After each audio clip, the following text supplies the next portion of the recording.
Where's she going, children? Be north right now. What's going on? What happened? I was feeding her. She was having complications with just like being comforted. So I took her to go change her diaper. She fell off. On November 4th, 2024, officers received a 911 call about a 4-month-old baby girl who was seriously injured inside her home in Ohio. When officers arrived, the baby's father, Andrew Camerill, appeared frightened and told them that his daughter Evelyn had accidentally fallen from a changing table while he briefly turned away to pick up her pacifier. At first, it appeared to be a heartbreaking accident. But after doctors examined the baby, investigators noticed that the severity of her injuries did not match the explanation they were given. With more questions surrounding what really happened, detectives began interviewing Andrew and those closest to him. Not good. I'm talking to you guys, and it's just like, I'm fucking scared, man. I'm just so scared. So this is a normal procedure with these types of situations. But as detectives dug deeper, they uncovered details that would challenge Andrew's explanation and change the direction of the entire investigation. Let's get into the main footage.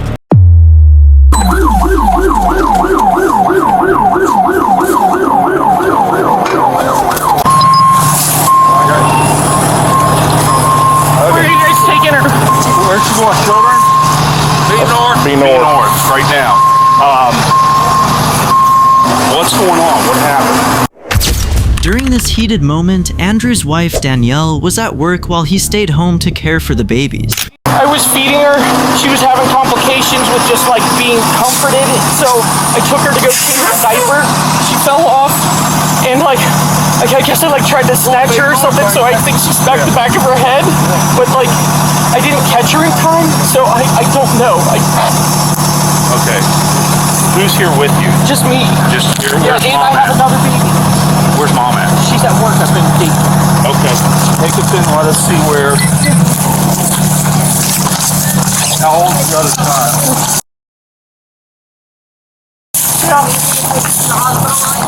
Not yet. Yeah.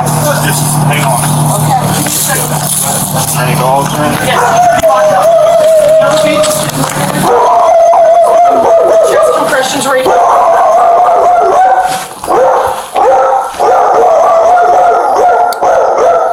Changing her diaper. Okay, just through the phone. I was changing her diaper. Where was she sleeping? She wasn't sleeping. I was changing her diaper. Yeah. How did she wake up? Oh, I had him out there Okay. feeding. Okay.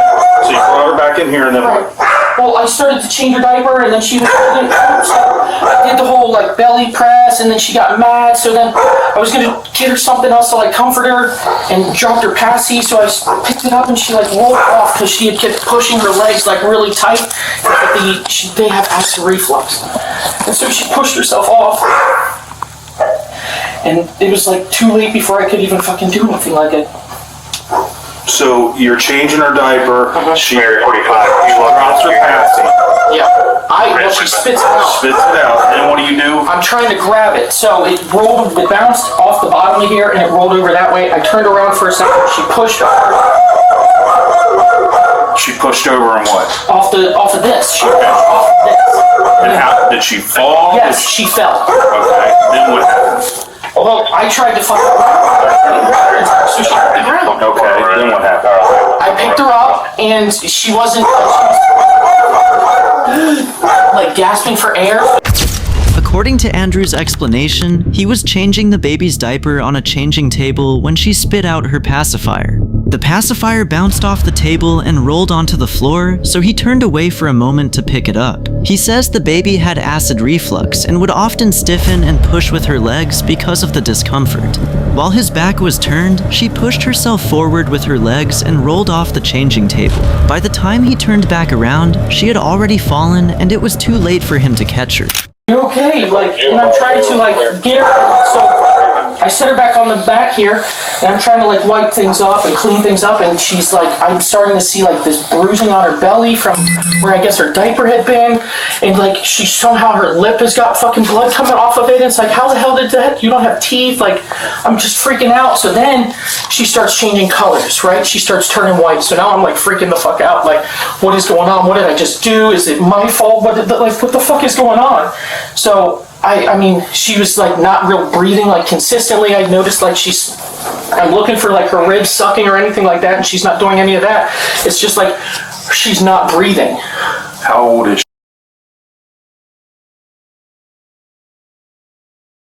And when she hit the ground, did it hit on her back, on her face? It was like her back or head, yeah. Okay.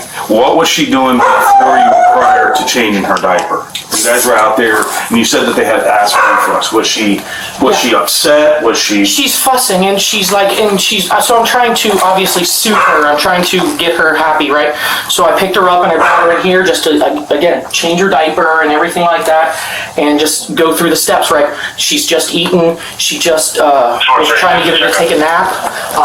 All those other things that you do to soothe, right? And she's not having it, so. Where's she fall? What? Where'd she fall from? Right here. Right here. What you need, have you notified your wife? I just said an emergency is all I said. Emergency. Okay. You need to, is your neighbor going to get the other baby ready and go to the hospital? I mean, is she already there at the hospital? She's already gone. Okay, yeah, they're critical. Gone. So, be north. What time did your wife go to work? She leaves here out at like 3:30. She works at 4:30. Okay. What time did the babies wake up? I get them up at 6. At 6. So we've only been doing this for an hour. This is her bed. This is her bed? Alrighty. Let's go get the other child ready, and then we'll get your neighbor to drive you. Okay? And can I like change my clothes at all, or just, I mean, this is okay? I don't even have underwear on. I'm just wearing pajamas. Yeah, that's fine. That's fine. And we'll be back in. Okay. Real quick, what's your social? What's your social? My social?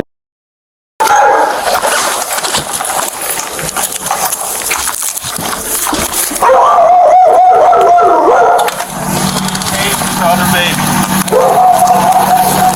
Got on.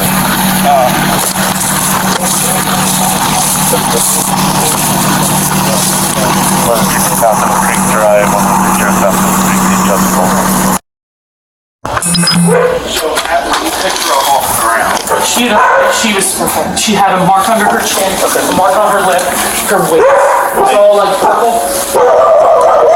they brought her out here. I was in there first. Okay. I was back in there first. And then she asked me to go and lock the door, so I came out here, and I just did. I wanted to be here. That's why she's all over there. Mind if I step back in there real quick? Mind if I step back in there real quick? Yes, sir. What's the child's name?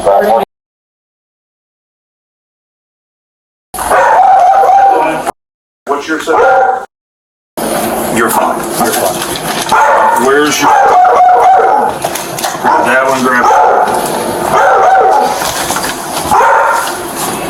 Everest, please stop. I'll take this one and carry her out.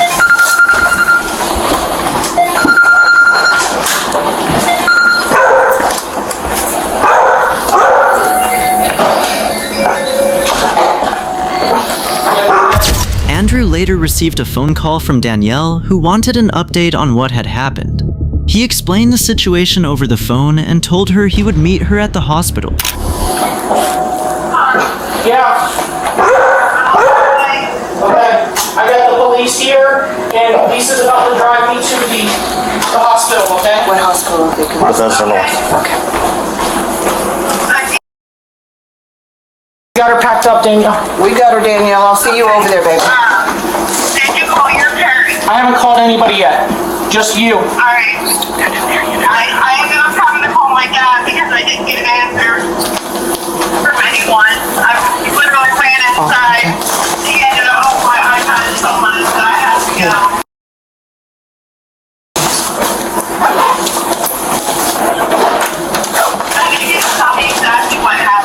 Danielle, she fell off the table. She fell off the counter.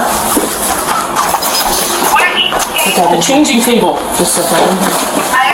You got her? The one in the bedroom. Tell her you'll talk to her over at the hospital, honey. Hold her. Which car are you going to? This one? Okay, you're gonna drive it? We're gonna remain here until with the house the way it is. We're gonna remain here outside. There's no other children in sight, correct? There's nothing else. Okay, all right, we're gonna remain here in the hospital. We'll secure everything up for you, okay? She's gonna drive normal. They're probably already there. Okay? So, No, I understand. Go ahead. Like, I understand, like, it's all, like, crazy and stuff like that, but, like, I got a messed up head, so I get it. I can kind of handle There's our this stuff. card. You got, what's his phone? What's your phone number? Mine? Yeah. 513. Okay.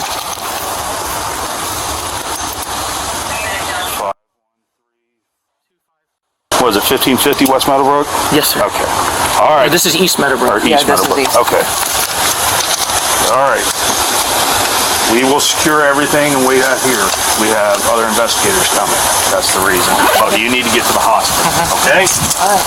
All right. Thank you. Okay.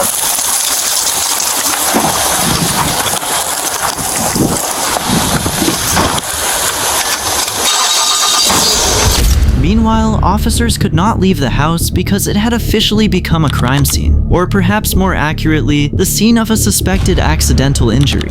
Only the investigation would determine what really happened.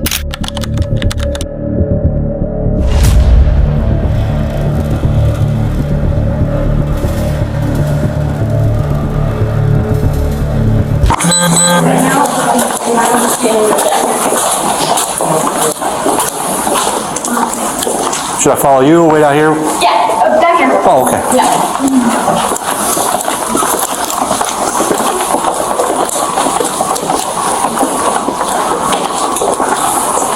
Thank you.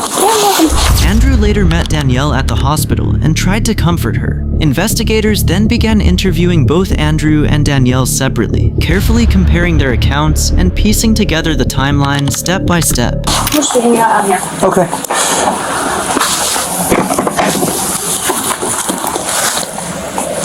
You want to just have a seat here? My name is Greg McAllister. I'm a detective with Goshen Police Department. This is Sergeant Detective Chris McMillan. How are things here? What's going on? I haven't gotten an update from anybody. Her pulse is really weak, and they're worried about her not being able to pull through right now. Okay. So it's not good. Not good. And then I'm talking to you guys, and it's just like, I'm fucking scared, man. I'm just so scared. So this is a normal procedure with these types of situations, you know. I understand that, but I'm still just so scared. I'm Okay. so scared. So why don't you tell me what happened? So it was like, I got him up, and it was probably dark. And so I went in and put her pacifier in her mouth. It was probably about 5:45-ish. You usually get up a little bit before 6 o'clock, and then I get up at 6 o'clock and, warm up milk and get them seated in their, they have a little boppy thing, which was on the ottoman right in front of the TV in my house. I don't know if you guys got to go over there. I've not been there, no. So we set them in there, and that way we can, having twins is a little difficult to just do, I can't hold both of the babies and feed them both at the same time. So having things like the boppies and the pillows are able to help me do that. So get them fed, and probably about 6:20, I've got them they're starting to follow. I guess they're on a medicine called famotidine. They're preemies, man. They're not fully developed, right? So she's pushing and arching her back a lot because of that acid, and so she's not settled. So sleep at 6:36, and I'm thinking like, I need to start getting ready. I have to go to work soon, and I dropped them off at my parents' house on my way to work. So I took her into the nursery, and I'm, trying to get her ready, and I unzip her jumper and I put it up, wrap it up by her, and I take her diaper off. There's pee in it, no poop. So I kind of rubbed her legs a little bit and then kind of like pushed them gently on her stomach, see if that would help. And it did. She pooped. And then she started fussing, spit out her passy, and it came off the side of the changing table, and it bounced. So I turned around for a second, and I guess in that time she did the whole arching thing, because she's literally like launching towards the ground when I turned around. And it's at that point, like, I pick her up and I'm soothing her, and she stops crying as I'm like soothing her, but then she starts grunting and she's changing colors. And so that's kind of when I noticed, like, I guess she's not like breathing the right way that she's supposed to be breathing, right? I mean, she's not like screaming. She's honestly, her eyes are kind of like almost fuzzy looking, and she's not looking well. So I instantly call 911, and I'm on the phone with the operator, and I just after that, it's just, I just tried to do everything I could to help her, man. So I don't know. I mean, that's it. Like, I couldn't even tell you what happened really after that. I know that everybody's in my house.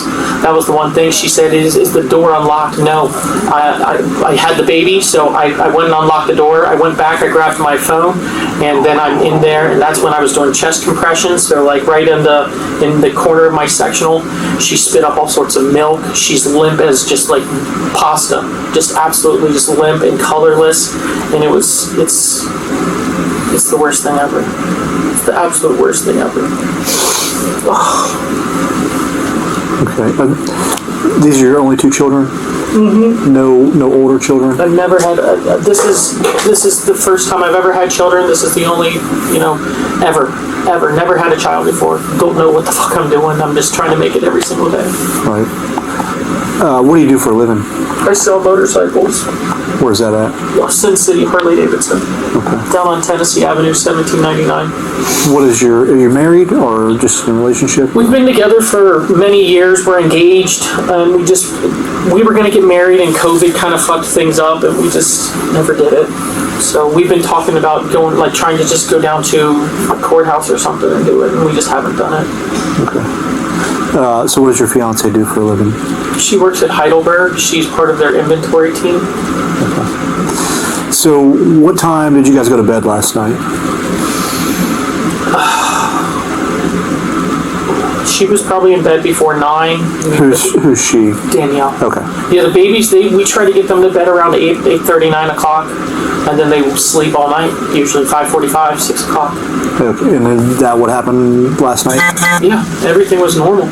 Okay. There was nothing out of the ordinary. Neither one of them woke up throughout the night or anything like that? To my knowledge, no. And I mean, we have monitors, we have things like that, so if there is any sort of commotion, and honestly, I don't even need the monitor. I'm usually up 2-3 times throughout the night anyway. I don't sleep well. I just have a lot of, stress this time of year. I mean, just in general right here, this has probably been one of the toughest years of my life. Yeah. So is there a camera in the room where the changing table is? No, they face the cribs so we can watch them. Is that in the same room? Mm-hmm. Okay. And do they record? I don't think so. I think they just are live. Okay. All right. And so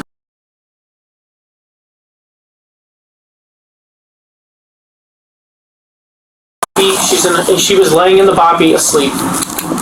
okay. So she hadn't woken up for the day? No. I wake them both up at 6 o'clock. I get them both out of there. I pull them out of their sleep sacks, and I put bottles in their mouths. I feed them. Okay. But you're saying that you do it one at a time, right? And that's awake? No, I had already done that. So at 6 o'clock, this happened like within 30 minutes of. So at 6 o'clock, I out first, and I unzipped her.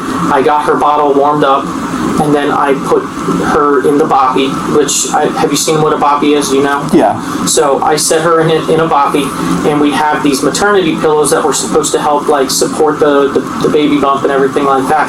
And so we set the bottle on that, and then she sits there and she eats her bottle.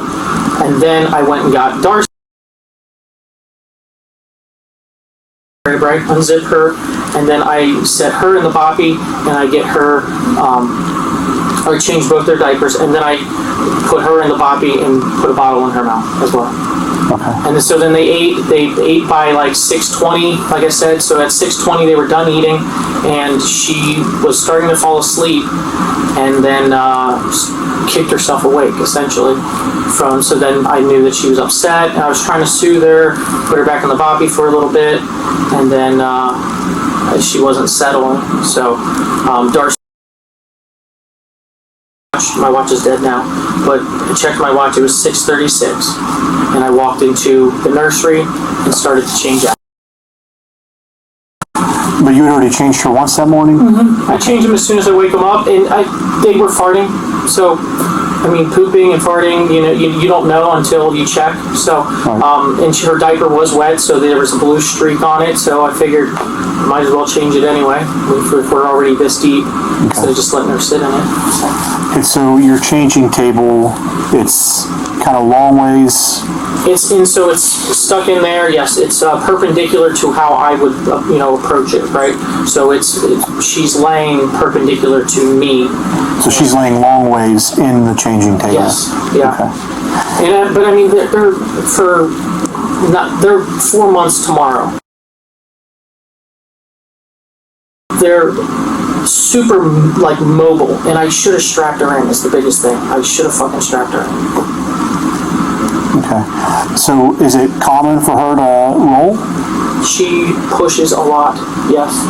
Pushes or rolls? With her feet. She's pushing with her feet. Okay. So she has acid reflux, and they arch their backs, and they're trying to, I guess, relieve or the pain and stuff, the acid and the gas being in the chest.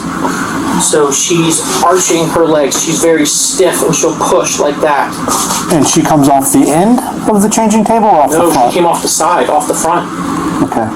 So if she's laying perpendicular to the side, no, I understand. And she's pushing with her feet. They have I don't know how she did it, man. I legitimately don't, because she wedged or something, and it was almost like she did roll. She pushed, and somehow, I guess because of going off the side, she rolled or something. I don't know. I turned around to get the passy. I kid you not. It happened like that. I don't know. Right. I really don't. But do you know of her to roll from back to belly? Have you ever seen her do that before? She's been working on it, yeah. But has she done it before? Fully? No, she's never done a full rotation. Okay. What about Darcy? Darcy does a full back to belly? Not consistently, but she does. Okay. And is it when she's having the bloating issues or the acid reflux, or does she just do it because she's mobile? So her big thing right now, especially in the boppy, she likes to sit forward. She doesn't like. I mean, she loves to lift her head up and rotate and look around. She prefers to be on her back. So. Okay. And did you see her out of the corner of your eye? Did you see her at all? What made you realize that she had coming out of this? I heard the sound of her swooshing off the pad. I don't know. I grabbed the passy, and that's why it's literally on the changing table now, because I had grabbed it and I was turning around anyway, and that's when it happened.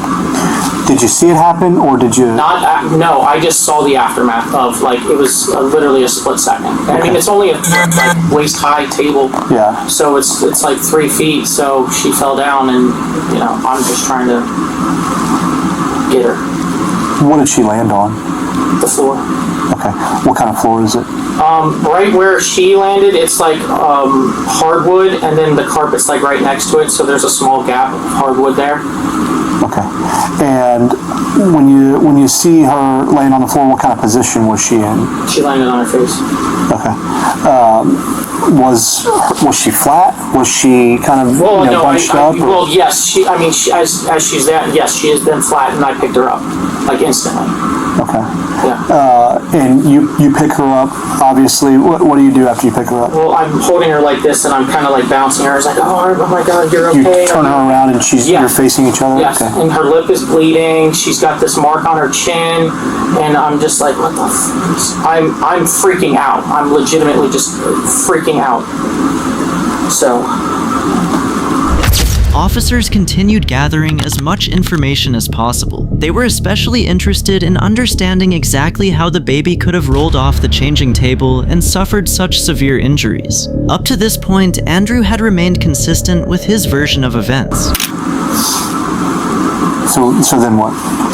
Then I'm trying to soothe her, right? Is she crying? Is she... She was fussing and crying, and then she started grunting. She stopped crying and started grunting, and her eyes like almost kind of like closed a little bit, not all the way. They were like half open, and she's grunting. And like I said, she started changing colors, and that's when I called 911. Okay. So then I actually set her back down on the table then, and I called 911. So approximately 6:36 you walk in there, right? Or did you say 6:34? 6:36. 6:36. So I checked my watch, it was 6:36. And what time do you end up calling 911? I don't know, I couldn't tell you. Just right after. Approximately. 5 minutes later, probably. So it happened pretty quickly after taking the so quickly. Very, very quickly. Okay.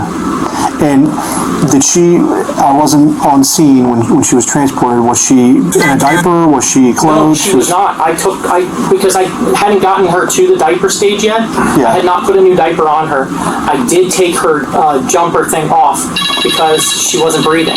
Yeah. So I didn't want it in the way. I didn't want it around, right? So I took it off of her. The jumper thing, The sleeper. I mean, it's a fleece material. It zips from foot to chest. I took it off of her. But that's what she was sleeping in. Right. That was her clothes. Yeah, her clothes. I took it off. So she was wearing that, but no diaper? No, I had a diaper on her, and then I took the diaper off. Remember, at 6:36, I went into the nursery to change her because, again, she's fussing. So I'm thinking, what are the different things that babies fuss for? They're tired. They want a pacifier. They want to eat. She just ate. She has her pacifier. She's still fussing, so I'm going to go change her diaper. Go into the nursery, 6:36, change the diaper. All right.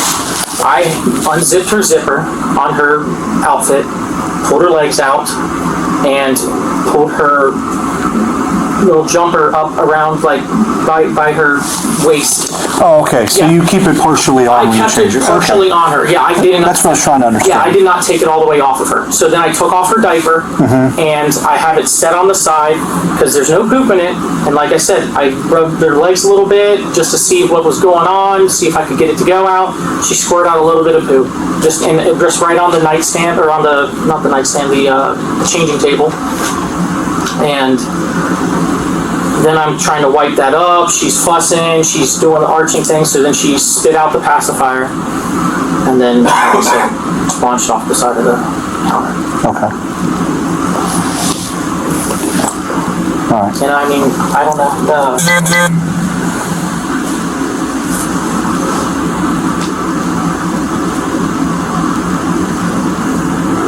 6:47, I called, so it was almost 10 minutes after. Did you call your fiance first or anything like Nope, that? 911. Okay. And then I was on the phone with them, and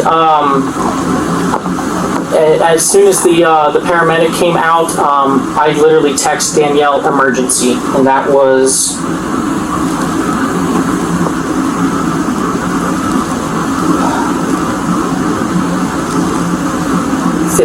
6:51. Okay. Do you have any questions before I do this form? First off, Andrew, appreciate you talking with us. I know you've got a lot going on right now. And this, like Detective McAllister was saying, just procedural stuff that we have to do. I understand.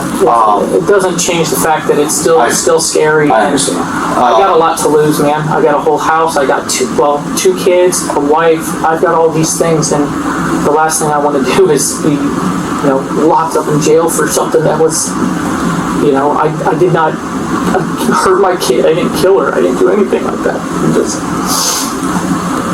So my question, just one thing I have just to touch on before that form is when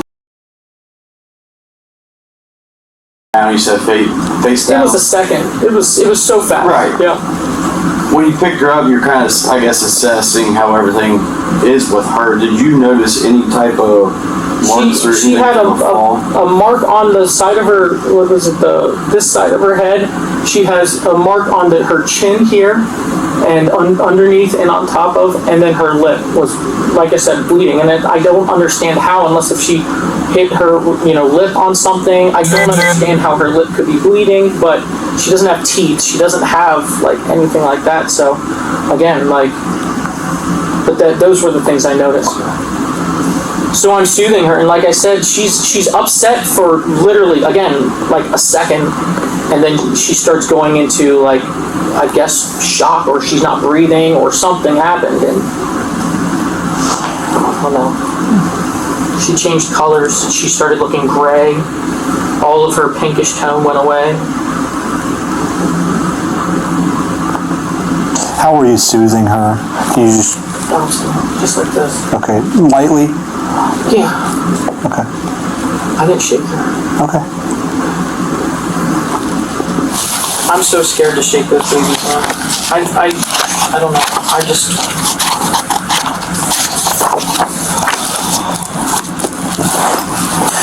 So this is a long list of questions. Some of them you may not know the answer to, and we'll get them from your fiance. So if you don't know the answer, just say, I'm not positive, and we'll move on from it, okay? So let's start with... the scariest thing in the world. I understand. I feel like I'm shit at it. I feel like I'm the fucking worst person in the world. Let my family down, let my daughters down. When injuries and you start noticing, the marks, were you still in the room, or did you leave that room at all? I was in the nursery for a while with her, and it wasn't until the dispatch told me to unlock the door, And that's when I left the room. okay. I did briefly go back to get my phone because I heard her saying something. I kind of just in a panic forgot it. When you wiped your mouth, did you use like a baby wipe Just or a baby wipe. Okay. All right. Then famotidine was my second follow-up. Questions are exclusive to mom. So...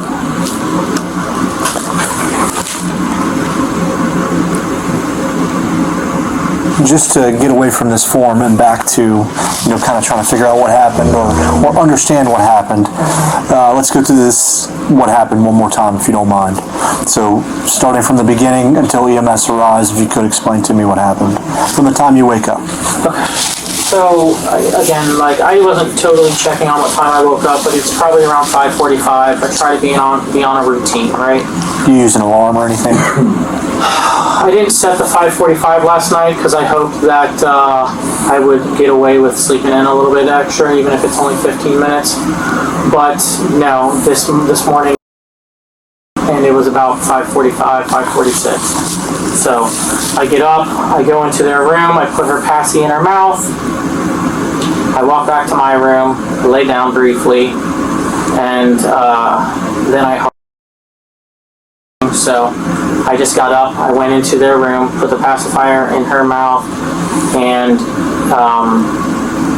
it's dark, I can't really see, but she spits it out and I can tell that she's awake, so I get her up. It's almost 6 o'clock now, right? It's probably like 10 till 6. I walk her into the living room. I set her on the couch and I unzip her sleep sack because they have a weighted sleep sack. I unfold her arms, she's swaddled, and she stretches. I watch her stretch and giggle at her and talk to her, pick her up. We go over to the changing table, change her diaper. Well, I checked to see if she had blue striping. She peed, changed her diaper, put a new diaper on her, zip her back up. Her bottle was warming, and I set her in the boppy, and I get the bottle, put it in her mouth, and she eats. Out of the nursery, do the same thing. Set her on the couch, unzip, change diaper, bottle in mouth, they eat. I'm sitting on the couch, letting them eat. Music is playing for them. It's about 6:20. I've gotten up a couple of times to get move around and look around a lot.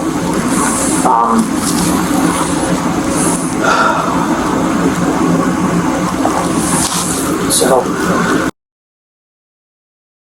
is starting to doze. I've got her pacifier in her mouth, and she's still wiggling and still moving a bit, but for the most part, she's falling asleep.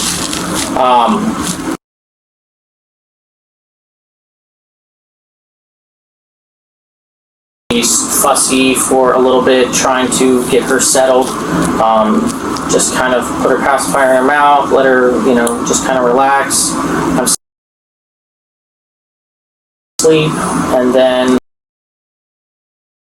moving around, so I can tell that she's restless. She's kind of making some fussing sounds. I pick her up. Like I said, it's 6:36 now. I walk her into the nursery, flip on the light switch, set her on the table, head is facing towards the top, feet are facing towards the bottom. I pull out a diaper out of the drawer, pull the diaper off, or I zip up, fold the legs up, get them out of the way, get them away from the poop, and no poop, it's just a wet diaper. I wriggle her legs a little bit, push them towards her stomach. She squirts out a little bit of poop and a little bit of pee. All right, so I kind of wipe that up, and she's now a little more upset. She's fussing now.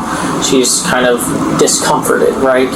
So then she pushes her passy out, spits it out. I'm grabbing that, and like I said, I turned away just for a brief second. It's probably like an inch from the foot of her crib. I grab that, and that's when she's, again, I heard the swoosh and then the hit. So I picked her up, and then, oh yeah, I'm sorry, I apologize. I picked her up, I'm soothing her, I see her face, I see her mouth, and I set her down, I wiped it off, and she's not making a lot of noise, right? She was fussing initially, and then she's not fussing. And then I pick her back up. As I see she's changing colors, I'm reaching for my phone, I'm calling 911, and then I'm on the phone with them. And like, honestly, I didn't even have it on speakerphone. Like, I'm freaking out, I'm like stressing out right then and there, and like, I don't know. And then she slowly stops grunting and starts going into this limp pose, and her eyes are like gloss, or like not as glossy as normal. She doesn't look active. She's definitely pale, and I'm seeing that mark that's on her belly now, or the lower part where that diaper was. So I could see that there was pressure there. The lady on the phone is talking to me, and I'm doing my best to listen to her, but I'm obviously concerned about what's right here in front of me. And I see like some snot on her face. I see some, that's something, I guess that would be some sort of discharge, right? I guess there was a little bit of stuff on her nose. It was white. But I'm mostly kind of just like doing this bouncing position where I'm kind of like this, kind of pacing and bouncing and trying to just, get some response out of her now. I was soothing first and then trying to get that response. And I did blow in her mouth a couple of times just to see if there was any, like, because it looked like she wasn't breathing. So then the dispatcher asks me if the door is unlocked. No, it's not. I walked away with the baby to go unlock the door. I unlocked the door. I opened the door. The storm door is the only thing that's in the way. I run back to the room, grab my phone, and then I'm back in the living room, and she's telling me to put her down on a firm surface, and because my initial thought was to put her on the couch, and I was like, no, that's not smart, because then all of my pushing, my compression is gonna go into the couch, it's gonna absorb it. So I put her on the floor. She's telling me how to do my compressions. 2 fingers pushing into the sternum and an inch deep, and she wanted 30 compressions. I was counting, 1, 2, 3, 4, 5. I counted to 20, and then I counted 10 more. She said, is she breathing? No, she's not breathing. All right, lift her head up a little bit and put your head near her mouth. Can you hear anything? No, I don't hear anything. All right, put your mouth over both her mouth and nose. I do that. There's like a little bit of gargling sound, and then I see her belly rise. She asked me about the belly rise, and yes, it's risen. I'm doing the compressions again. She told me 30 times. I do that. I probably did that 4 times. She spit up all over. She's limp and super, super pale. She's covered in this spit up slime and everything like that. I'm probably covered in it too. And I just kept going. I just, doing everything I could. The paramedic came in. I kind of saw him over the corner of my eye. The dispatcher told me not to stop until somebody pushed me out of the way. So I just kept going. And he's like, let me take her. So he picked her up and he took her outside. So then I grabbed my shirt and I ran outside. I didn't have shoes on, man. I'm fucking weird. I don't like going outside with shoes on. These are my house shoes. Like, I don't like taking these outside of the house. And I ran outside barefoot. And the officer there, the Goshen officer, he was just basically telling me to go back inside and kind of go over what happened. So. Okay.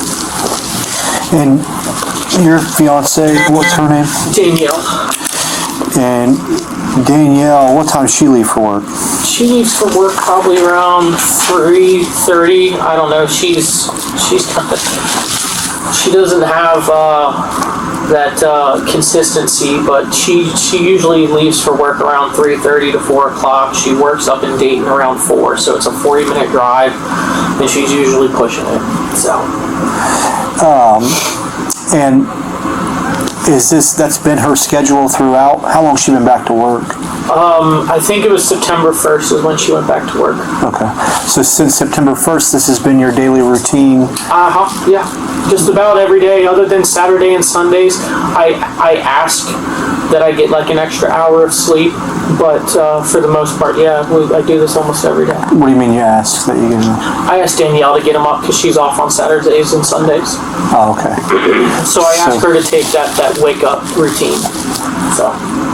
So Monday through Friday, it's your gig. Saturday, Sunday, it's her gig. Yeah, but for the most part, I still help out with it and bottle feeding and everything like that. So as much as I'd like to get a little extra rest, I don't.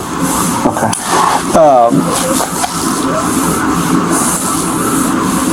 How would you describe your personality when it comes to stress? Man, I've got ADHD and probably autism and stuff like that. I'm not great with stress, but in stressful situations, like I don't just panic. I try to solve the problem, whatever that stressor might be. Okay. And have you ever encountered a problem where you couldn't resolve it? I mean, yeah, I get panicked, I get anxious, but I don't usually retain a lot of stress. This has probably been one of the longest times in my life. For the past 4 months, I've had a lot of stress that I just have not, because normally I'm in the gym, normally I'm riding my motorcycle, but I don't have a normal catharsis for stress right now, so I have been a little more stressed. And at any stage of this stress, would you ever say that you've reacted violently? Never. Okay. So obviously the reason for my question is I just want to ask you straight up, did you shake your baby? No. Okay. Has that thought ever crossed your mind?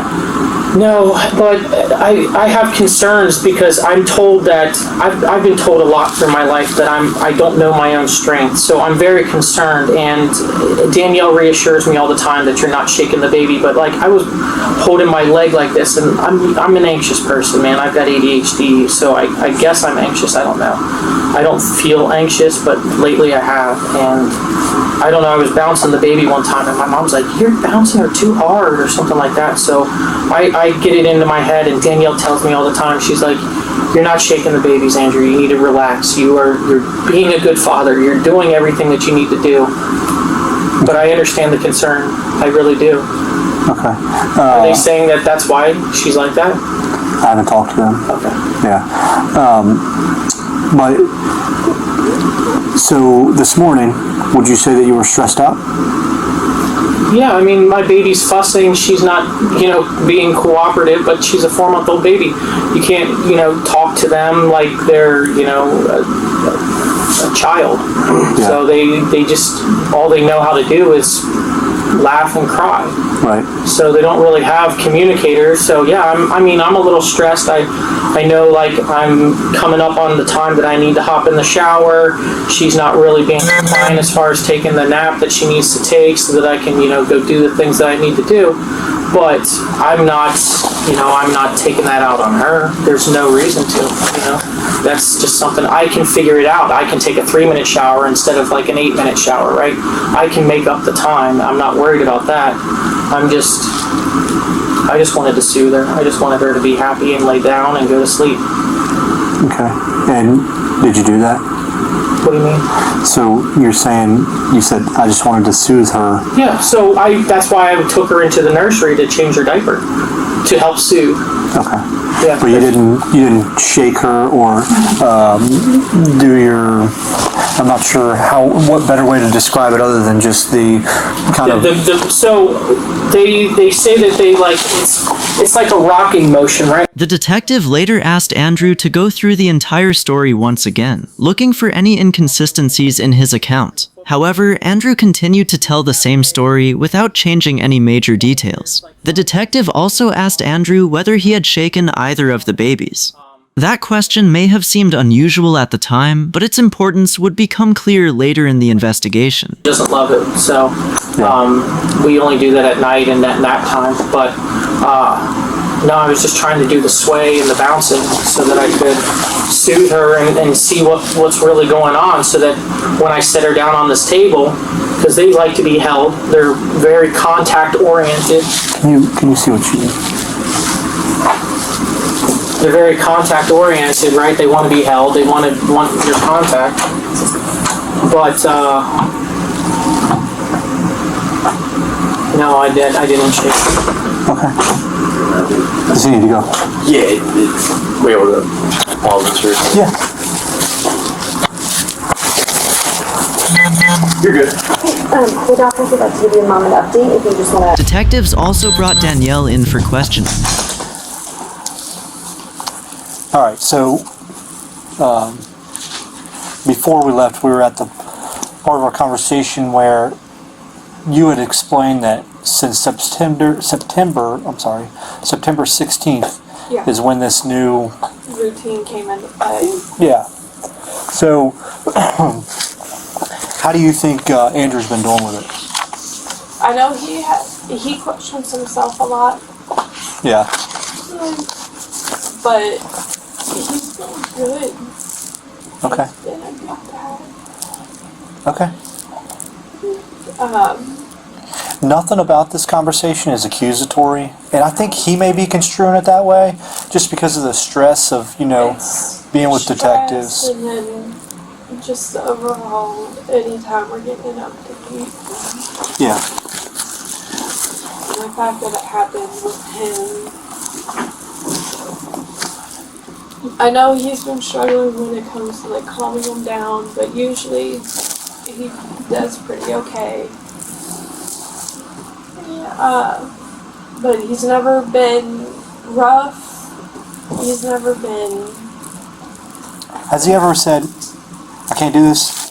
Take him for a second. Yes. Okay, so he knows when to walk away. Yes, he does. So what do you think his reaction would be is if that's not an option for him to just walk away? He will lay her down in her crib and walk away. Like, he would take that chance and, like, I need a minute. I can't help you if you're still crying. He lays him down and he walks away. Does that happen a lot? No. If you had to guess, how many times? Maybe once a week.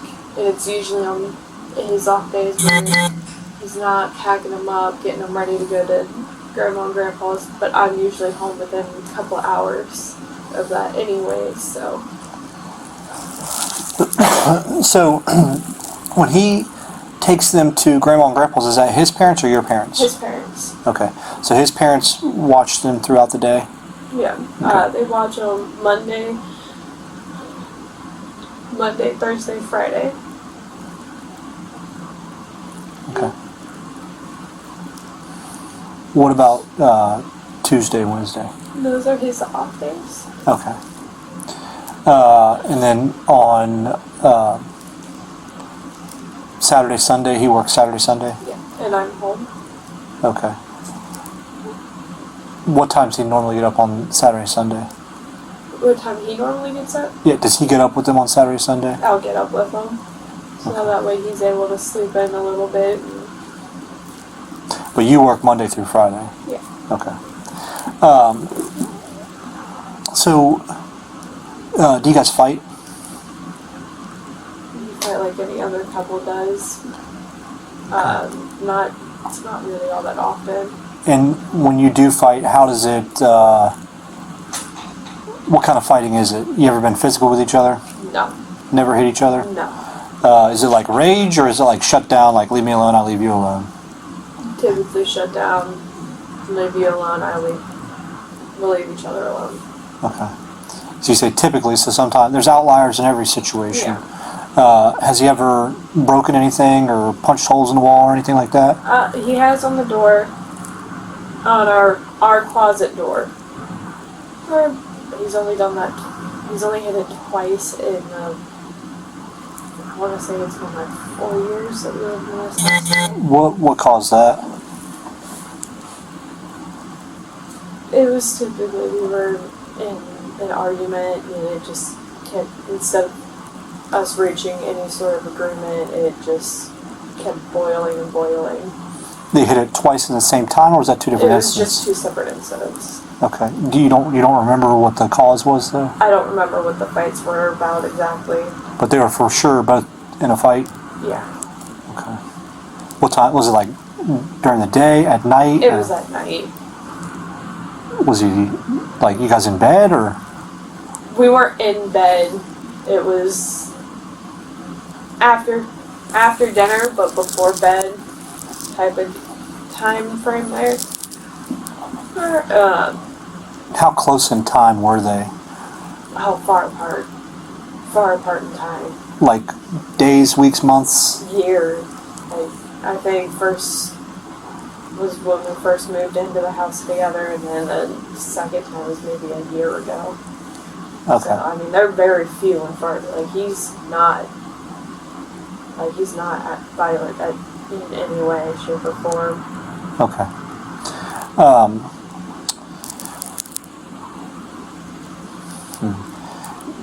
Would you consider him honest in your relationship? Yes. Are you honest with him in your relationship? Yes. Okay. So neither one of you keep secrets from each other. There's no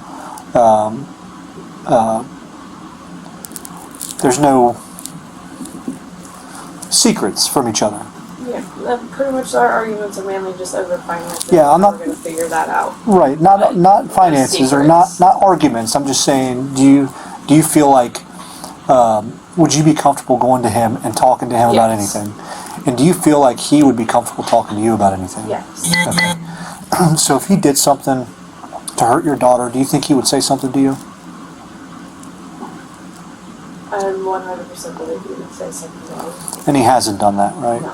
Okay. So what did he tell you happened? He told me that she was on the changing table. She fell. And when he initially called me, it was a real quick. I was like, okay, where are they taking her? I need to go and work. Or, like, I need to let them know I'm leaving. Got off the phone, then got back up. As soon as I was on the road, I called him back. I had Bluetooth in my car. I was like, I need you to tell me exactly what happened. That's when he told me she had spit her passy out. He bent down to pick it up, and that's when she must have done her rigid. She loved to go rigid, and it would almost launch her, even if you were holding her. She'd almost launch herself out of your arms. But she must have done her rigid stance, and it launched her off. And as soon as he said he called 911 just immediately. But that's... So have you ever seen her roll from back to belly? She has not done that. Okay. She's only just recently got herself up onto her side. Okay. And that was 2 days ago. She started rolling onto her side by herself. Okay. What about her sister? She same, that rolling onto her side, but not making a complete roll. What about belly to back? No, Neither one of them? not yet. Okay. And when you say on her side, I'm assuming you just mean braced up, not all the way on, like... Yeah, like they get up, and then they just can't figure out how to keep that momentum going, and they roll back onto their back. Okay. So, I wasn't out at your house, but they sent me a picture of the changing table, Yeah. and it's concave in the middle. That's the bed. Yeah. Yeah. And so, outside perspective, it doesn't make sense that... But she'd be able to push herself. Correct. I can say with all honesty, she's a lot stronger than what a lot of people give her credit for being. Yeah. But I've seen her push herself from, like, if she was laying right here and she did her rigid stance and she pushed off from here, she'd launch herself at least halfway across. It is easy for her to get into. And when I say she'd go rigid, I really do mean she'd go like that. Yeah.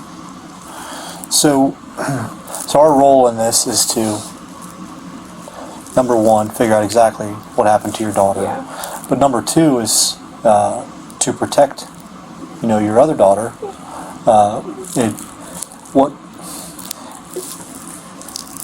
Based on kind of what you're saying, do you feel like your daughters are safe with him? Yes. Okay. I've always thought they were safe with him. Okay. Even now, I still feel like they're safe with him because I know accidents can happen. Yeah, and that's kind of how him and I talked. I explained that accidents do happen, Yeah. but typically, it's just it doesn't make sense to me that a 3-foot fall on the carpet is gonna hurt someone that bad, right? Yeah. Does that question come up in your mind? And I'm not trying to put anything in your mind, but It doesn't, because I know it's hard underneath that carpet, and as soft as the carpet may feel, yeah. it's not. Is there no padding under it? I think there is a padding under it. I don't know what kind of padding, and then it's just that spot right there where it meets the hardwood there. It's changing tables. Not all the way up against the wall, but there's enough room that she could have hit that hardwood floor there too. Yeah. And she could have even hit part of the changing table on her way down. Right. So, you had an opportunity to see her. Did you see any injuries on her? And other than where I saw right here underneath her chin, or I mean, that could have been being loaded up in the ambulance and going, but I didn't see anything. Okay. All right. I'm going to ask you some questions from this form, okay? And it may be questions that I've already asked you, but I have to ask you again while I'm filling it out. Does that make sense? Yeah.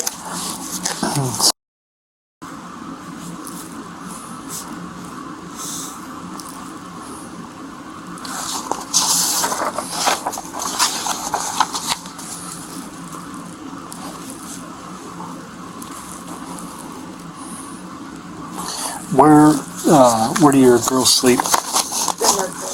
Where do you and your fiance sleep? So in our house, it's hallway, and then in the hallway living room, and we're right here.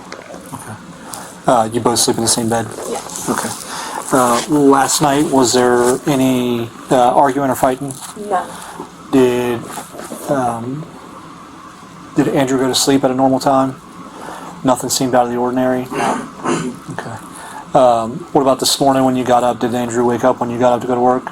No. Is that typical? He usually doesn't wake up. So there are cameras in the nursery? Yes. And where do those play to? So there's a monitor. It was on my side of the bed last night, but it always on. But it triggers the monitor when there's noise in the room. So I don't know if they actively record or not. I just know that they do. They help us when they're in the room. We can keep an eye on them. We can listen for them. If they start making noise, start stirring. You say you don't know if they record. Do you have access to it on your phone or anything? It's just No. monitor or camera to monitor? Yeah, How many cameras is there? 2. And 1 pointed at each crib. Okay. But neither one of those face the changing table? No. Okay. Is there, do you know what brand they are? Mom Cozy. Okay.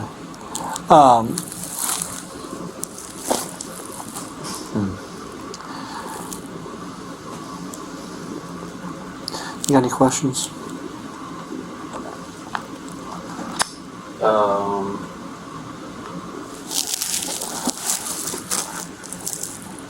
Now I think that's pretty much everything. Did you get your form?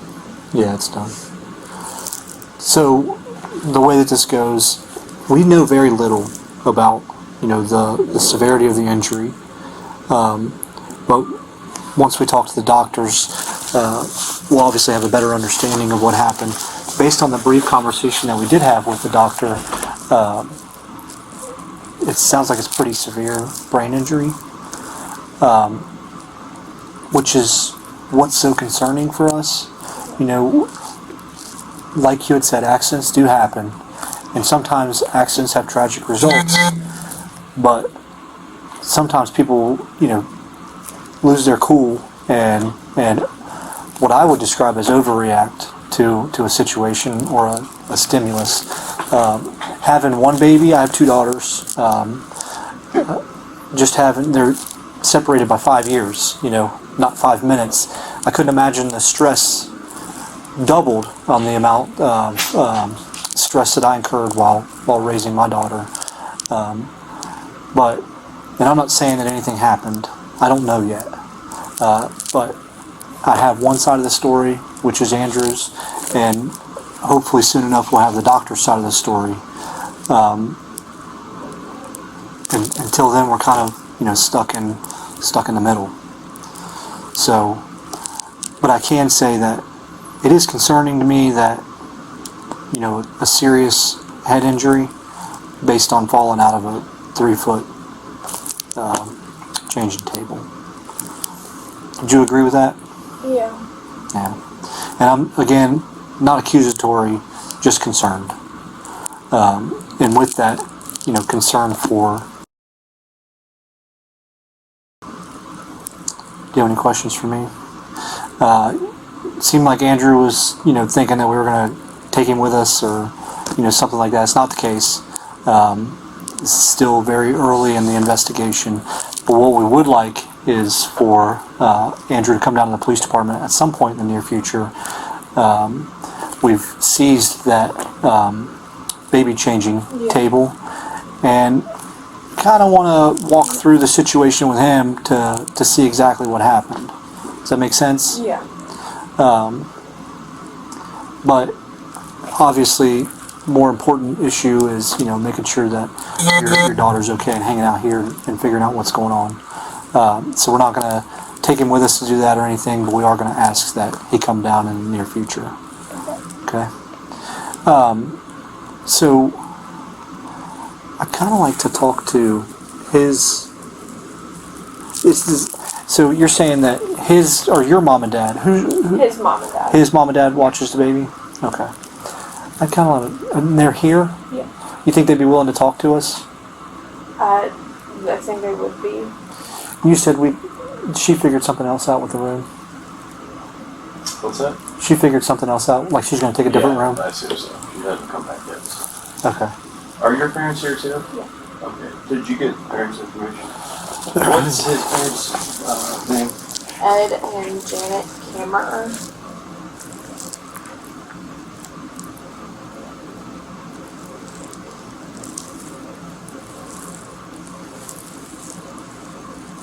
What's your parents' name? Scott and Angela Rudy.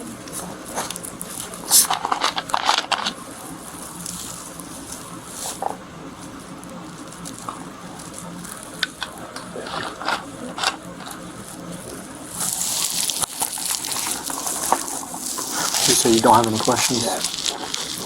Not you. What's up? I'll walk you back to your room, or over here. Just in the family lounge. Do you want to walk back there? Would you mind having them come in here? Thank you.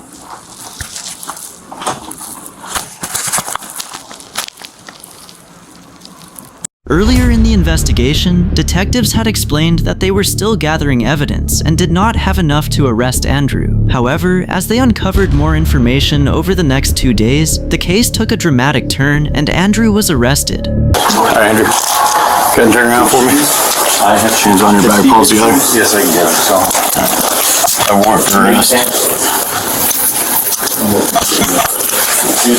Baby pants. You got some shoes? He's getting them. Okay.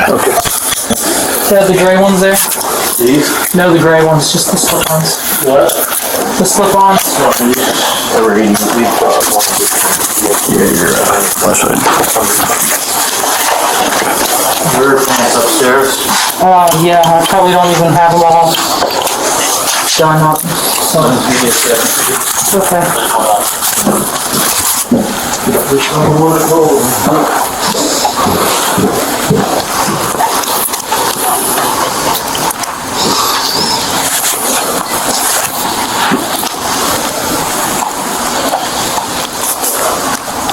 So the store should be just fine. Yeah. Change them under. Yeah, you're gonna get changed out anyways. Don't worry about it. Nope. Don't worry about it. You got anything on you? Take my hat. No, I have nothing. I have a small stone that was with my daughter. Here, I'll take that. You want mom to keep it? Sure, you can take that. Okay, you. I have nothing else on me. So I said, don't worry about it. Don't worry about that. Hey, you want to turn around and just kind of sit down sideways? Yes, sir.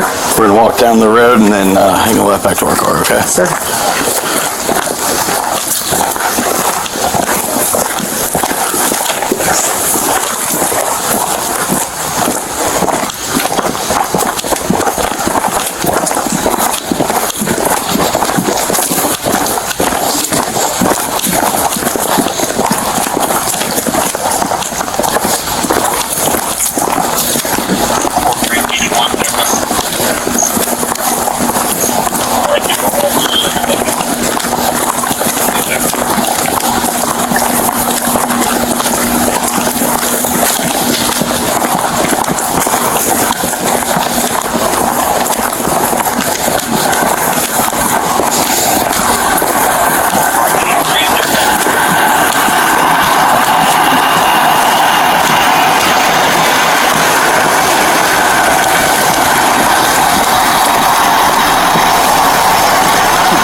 Now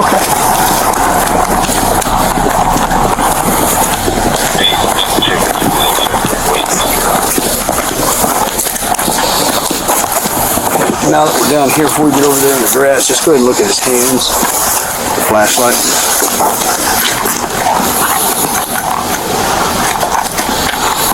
Over here. Okay. All right.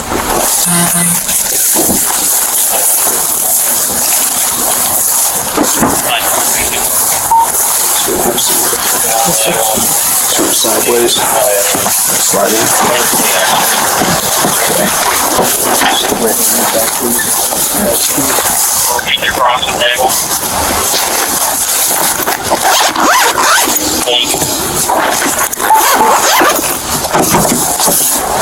What we're going to do is we're going to leave you in the area.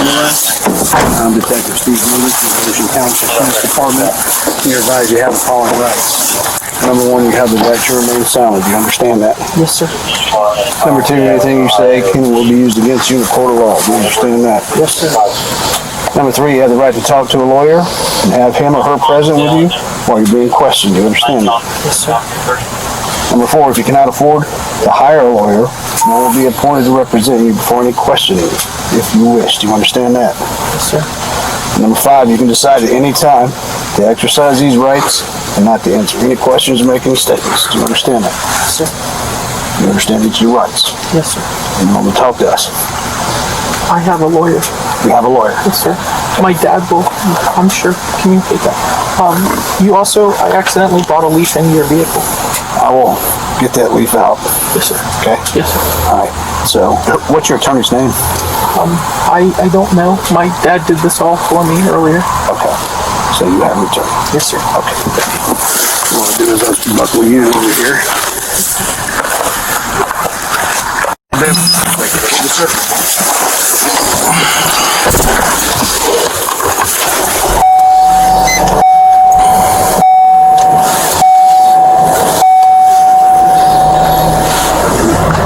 After Andrew was taken into police custody, detectives invited Danielle back for another interview in December 2024. This time, the questioning was much more detailed because investigators had uncovered significantly more evidence. Yeah, sorry about that.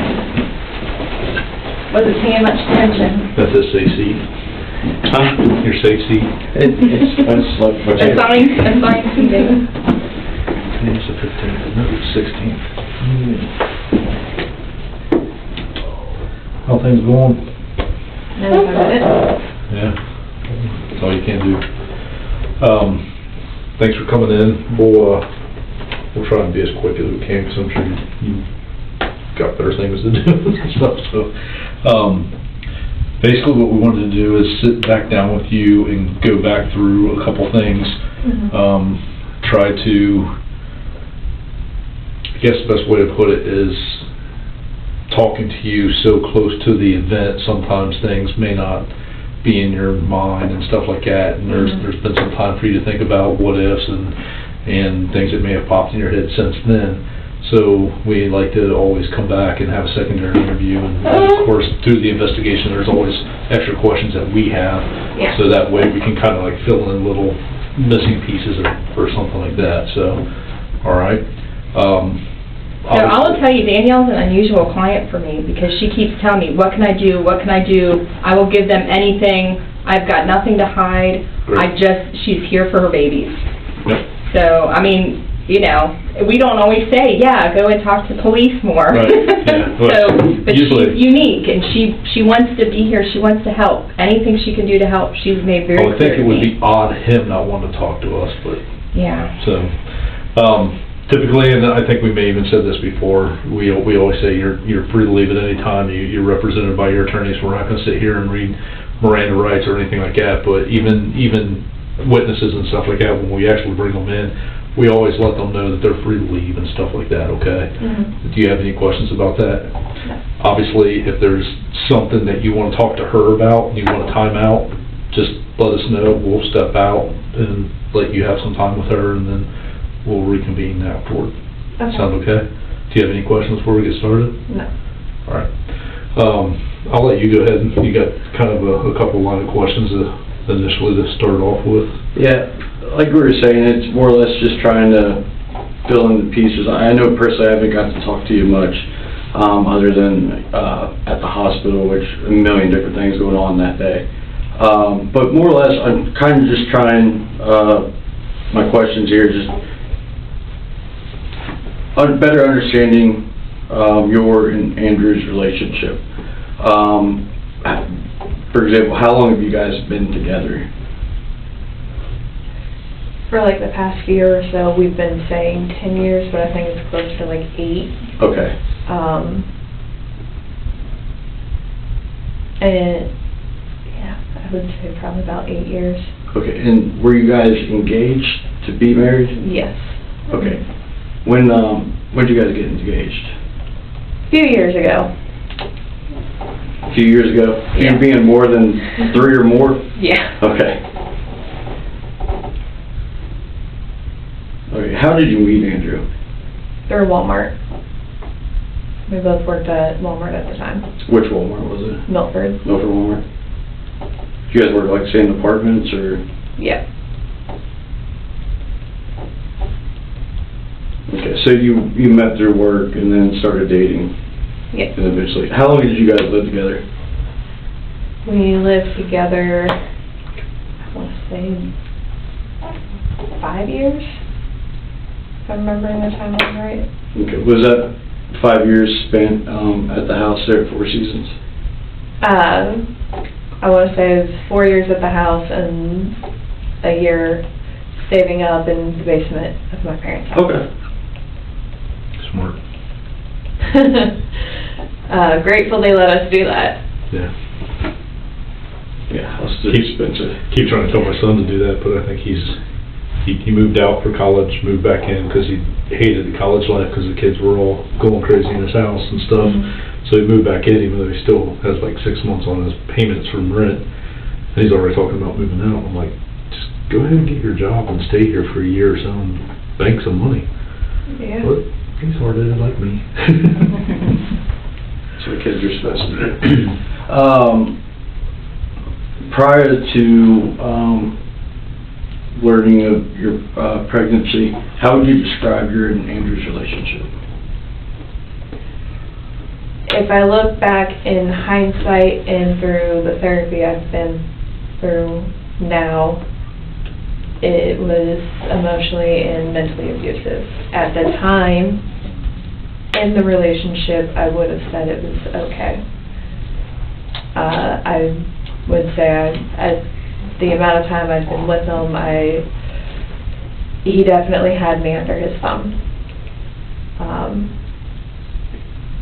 And I didn't see any signs of abuse during the relationship.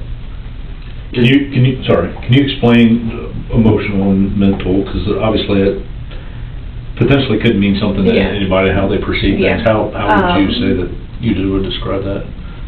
It would be in the way he spoke to me. All right. Again, going over text messages and things of that nature. The things he would say were very manipulative. It was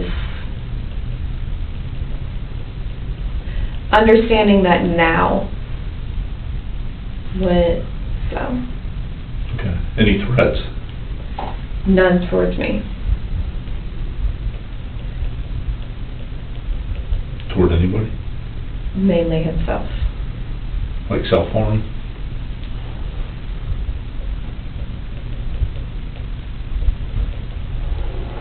I might jump ahead just a tad from what you were going to ask, but self-harm, did he ever go seek help? Did he ever get diagnosed with anything? Any prescription medications for depression or anything like that? He never went and sought help. Okay, so no diagnosis, no prescriptions No. for anything. Did he try to self-medicate in any way? No. Okay, so no drugs, alcohol, anything like that? Okay.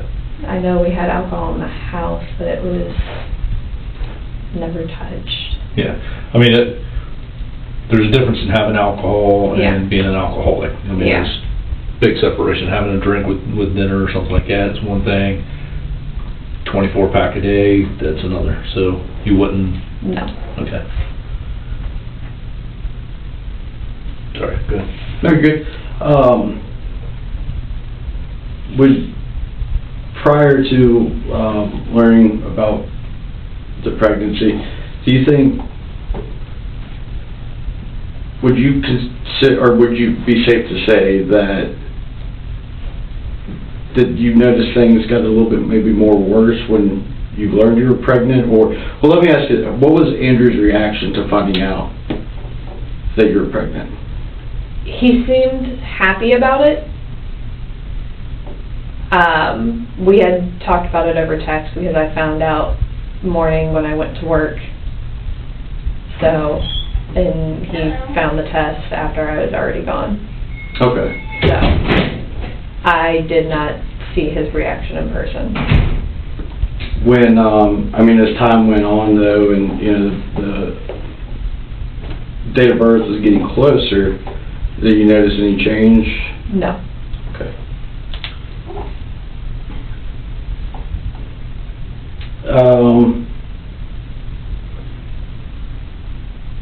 Are there any, like, friends you guys have, or family, cousins, anybody with little kids or babies that you guys were around prior to? My sister, she has 4 little kids. How old? 5, 4, 2, and newborn. Okay. She had her newborn a month and a half after I had my girls. Was Andrew around them often? Not really. Sometimes he would go over with me, or if they were at my parents' house when we went over, but that was few and far between. Mm-hmm. Usually it was just me going to see her and hanging out with them. Anything out of the norm at all with the way that he interacted with the kids? No.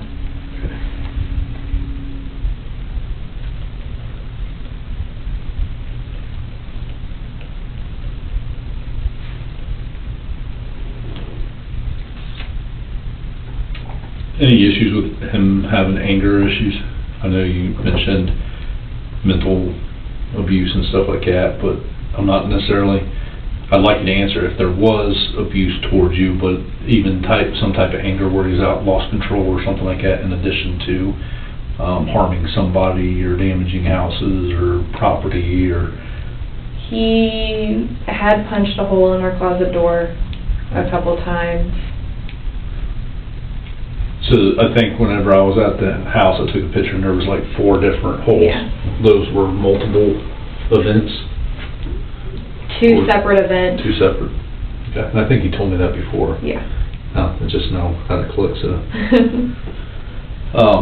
Do you remember when those were, roughly? Not exactly. They were both before the girls. Did he have any, like, anger outbursts after the girls were born?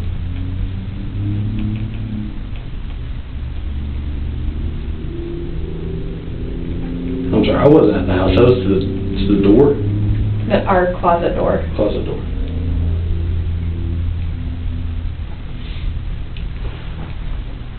Any, does he, or had he damaged any other property that you're aware of?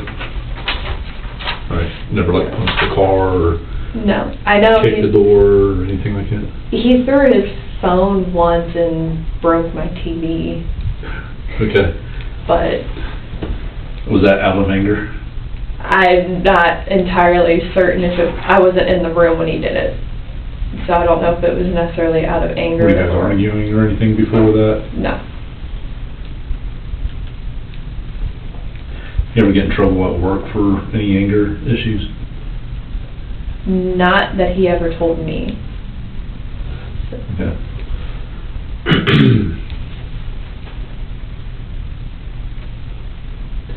When he did get angry or got into these fits where he's emotional and mental abuse towards you, what triggered that?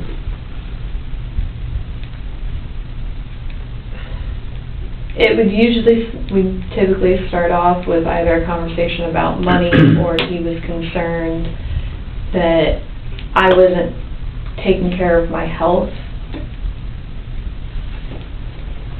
or it would stem initially, like, say he made a joke and then it'd go too far, and I'd say, hey, and then, Okay. yeah. That happen often? Like, he makes a joke, you tell him you went too far, did he ever, like, just quit doing that, or would he continue He kind of would going too far? continue. Alright. Was there ever any jealousy, accusations of cheating on each other, anything like that, that would cause any of this? Again, hindsight, I've been made aware that he thought I was cheating on him. Okay. Was that what some of the arguments may have been about it at some point? Alright. He never outright accused me himself. Did he ever, I guess that's probably just answered my question, and then I'm just gonna throw it out there, did he ever make any accusations of whether the babies were his or anything like that? No. Okay.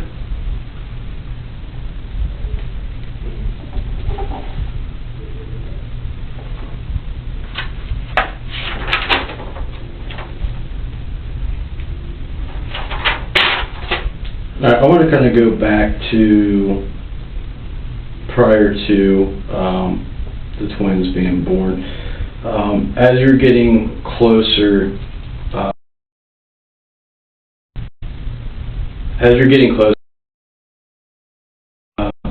did Andrew's stress level stay the same? Did he get? It stayed about the same. I wasn't able to work during my pregnancy. It was a rough pregnancy for me. Okay. So he had taken on the financial burden of everything. Okay. So that was when his stress level raised, when I wasn't able to go to work from February. So the closer we got, his stress level was still the same.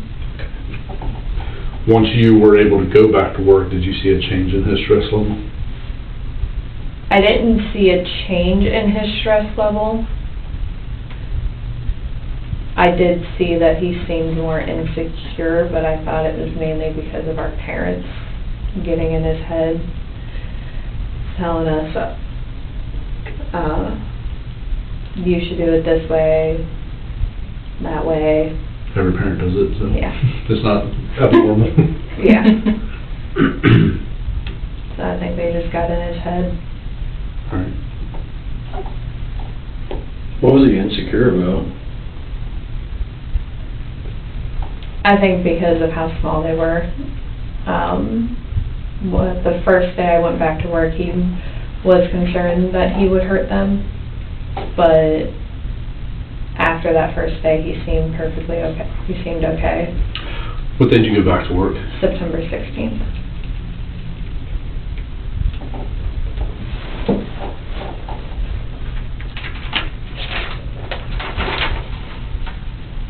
So before that, did he ever have any concerns that he was No. harming the child at all? No. Right. So then you go back to work, then he starts making that known that he's nervous or afraid or something? Yeah. So what would he say that made you think that he was nervous or afraid of hurting the child? He had said he was scared that he was going to hurt him. I asked him if he wanted me to come home. He said no, that he'd figure it out. Why would he be afraid that he would hurt them? Like, how? Just because of their size, or? Because of their size, and it being the first time he was alone with them. Okay. Do you think he's just kind of rough in general? And he thinks that way, or? I think so, maybe. Now, I don't want to put that in your head, but, I mean, it's the only really way I could kind of ask that question.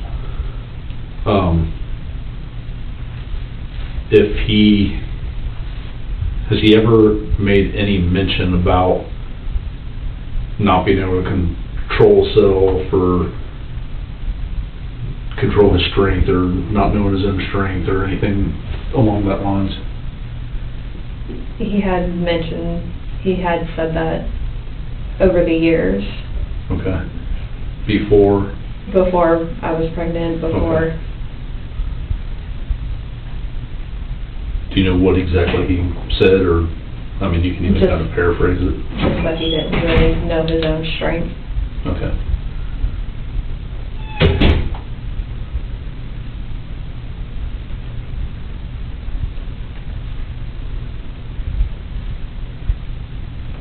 What was he relating that to when he said that? I don't know.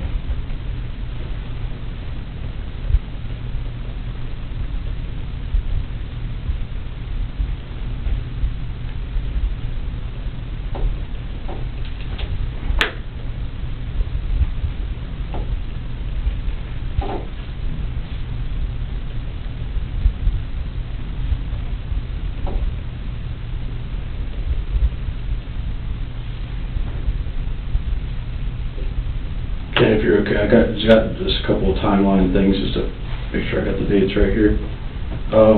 July 5th, and then was it? Right, it was released July 10th. July 10th. And was it 15 days after? I want to say it was the 15th.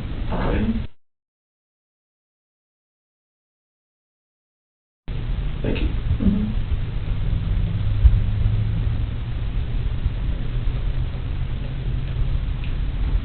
Did they ever express to you any type of, this is once they were born and they went to the NIC unit, I'm assuming, and at the time they were released, did they ever diagnose them with anything that was going to be long-term, or did they say everything's looking good?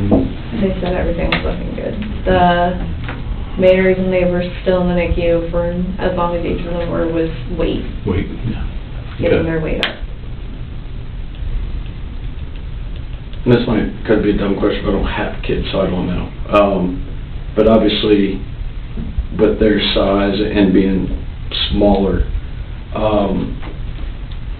you know, I imagine they probably check every box possible before they release children from the NICU. Was there any, like, special instructions given to you guys from the doctors as far as taking care of premature babies? No special instructions. At least they made sure that I had signed a paper saying that I wouldn't shake my baby, who I could call if I was getting frustrated. And then when he got there, they had us watch a CPR video. Did he ever have to sign a paper No. like that? Did you guys take any, like, parenting classes prior to No. birth? Okay.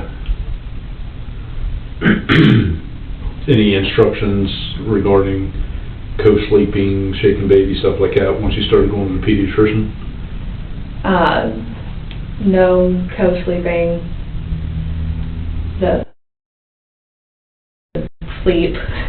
Well, and I'd be lying to you if I told you I didn't sleep with my kid, because everybody does it, and then, yeah, probably a little reckless at the time, but, I mean, I think every parent does it, and it's just one of those things that a lot of us get lucky, I guess.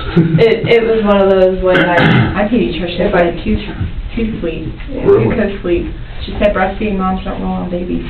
I don't know that that's true, but that's what she told me at the time. Wow. Yeah. With having two of them, it was, when one needed to sleep, it was easier to go lay down in bed with them because the other one could still be awake and... Right.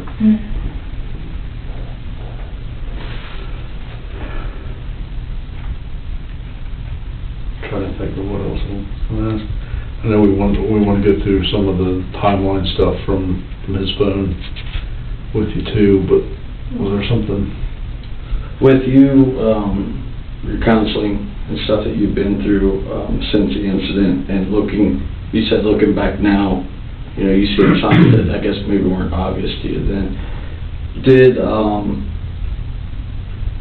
I guess, Andrew's abusive behavior or attitude towards you, did that increase more after the twins were born? As the investigation continued, detectives also examined Andrew's relationship with Danielle. They wanted to know whether his behavior toward her had become more abusive after the babies were born, and whether he viewed caring for his children as an overwhelming responsibility. I think so. I know we definitely argued more after they were born. What were you guys arguing about? It was mainly money. Okay. Because you started back to work on the 16th, so that's 2 months that after they were born. Did he go back to work pretty quick after the kids were born? Yeah. So after the initial 3 days after I gave birth, he was going back to work. He would drop me off at the NICU, and he'd go to work. Okay. Other than money, was there anything else that led to arguments? Okay. You said, I'm going to kind of capitalize on what he said also. Looking back at it, you've realized things. Yeah. Have you realized issues with him watching the kids at this point? From everything I saw with him, with the girls, he always presented as a loving father. Okay. Were there ever any concerns that you had based on stuff that he mentioned to you, or him calling you, or him texting you, or anything like that? No. Okay. And that's still looking back, something's not triggering? Still looking back, I didn't know. Okay. So was there ever a concern that you had that he had hurt the baby, was going to hurt the baby, anything like that? No. All right.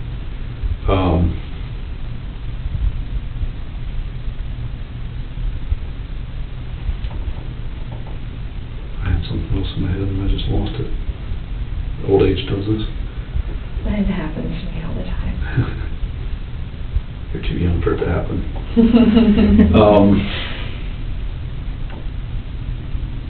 I get numbers floating through my head all day long, so it happens all the time. I got a timeline question, Ken, if you need Go for it. Yeah, go for it. You'll probably ask what I'm going to ask anyway. I'm kind of jumping all over the place here, but I'm trying to make sense of my poorly written notes here. Mondays and Tuesdays were his off days, right? They were initially. Halfway through October, they changed. Okay, but when you went back to work, it started off Monday, Tuesday. Yep. And then would his parents always watch the kids Wednesday, Thursday, Friday? Yes. Okay. I think there was only one Friday my mom watched. And because of my hours, I was always home within a couple hours of... So he would drop them off, you would pick them up? Yeah. Okay. Were you ever concerned that anybody else, yourself, your mom, his parents, anybody had hurt the kids? No. Okay. Were his parents, your parents, ever expressed concerns that he might be hurting the kids? No. Any concerns of shaken baby syndrome prior to this? No.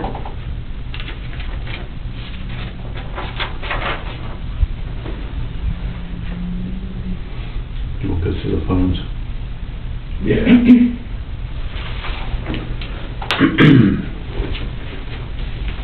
So, as you're aware, we did the download on your phone, and we did the download on his phone. through a search warrant between July 1st and November 4th.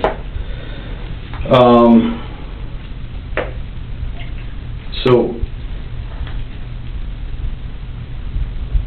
kind of going through, and it's hard for us to understand because, you know, a lot of text conversations will stem from face-to-face conversations or a phone conversation that eventually carries over into a text message. So, going back June 29th, so we're 6-7 days prior. Was there an issue or shortly there prior to damage being caused to a door to where Andrew's dad would have been there fixing something? Was that? Yeah. Okay, what? It was either the closet door or the hall room door. Okay, did he come over to fix it then, or was that his reason for coming over? No, so his dad was fixing the front door. What was wrong with the front door? It was a seal issue. Oh, okay. Yeah.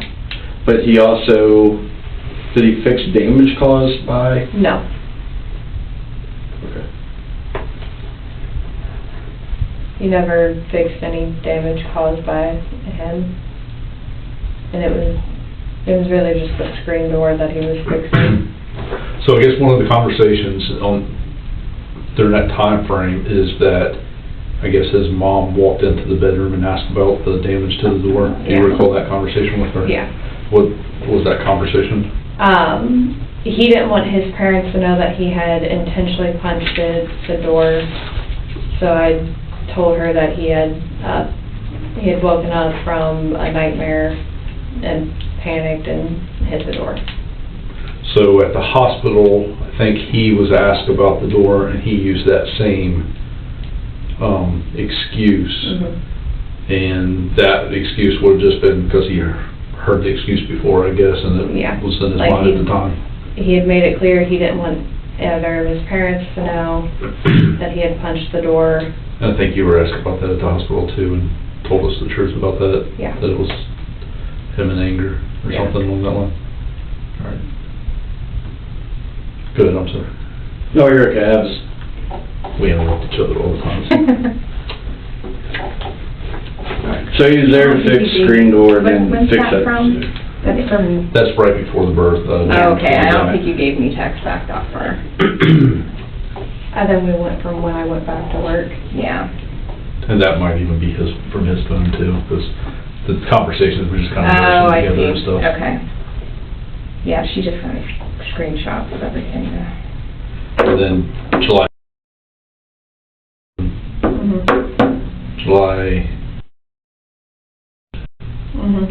And then July charged. Says I'm right. Yes.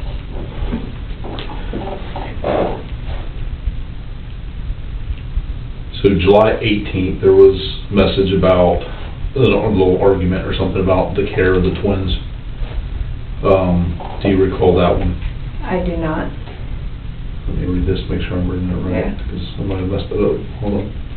And it might jog my memory of the conversation. Andrew mentioned that his back is hurting, that he'll be back. Give him a minute.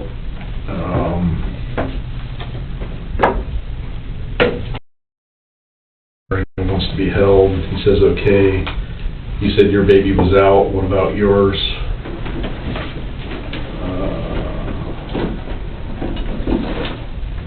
So it sounds like it was... It might have been an argument, because you mentioned, I honestly don't know what or how I said or did to set you off, and I'm sorry, whatever it was. He said I gave him a look. He said I gave him a look. Insecure type issue? Yeah. He had said I'd given him a look. Do you recall any anger from him on that day? No. Would that day be one of the days that he hit the wall or anything? No. Okay. Good, I'm sorry, I kind of interrupted you. No, you're okay.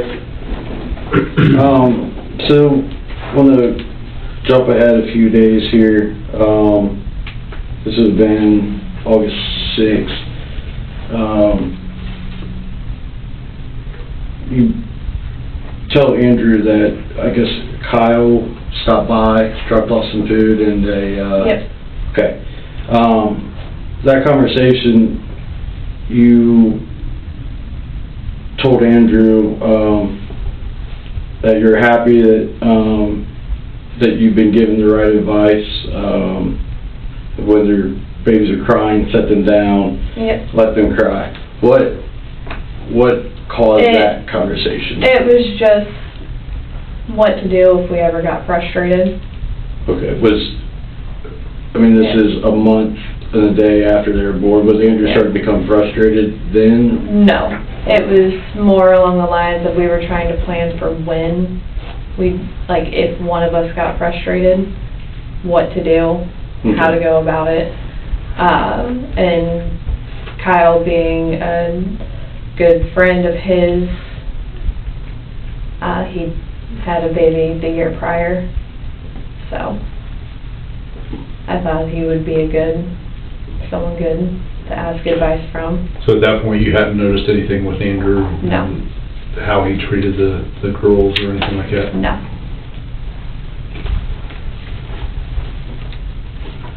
Right, and then it looks like that same day that, I think it was Andrew's dad was there fixing a door again. Nope. It was same date that it was the screen door. He fixed the screen door, and so he replaced the front. He decided to replace the whole front screen door, and then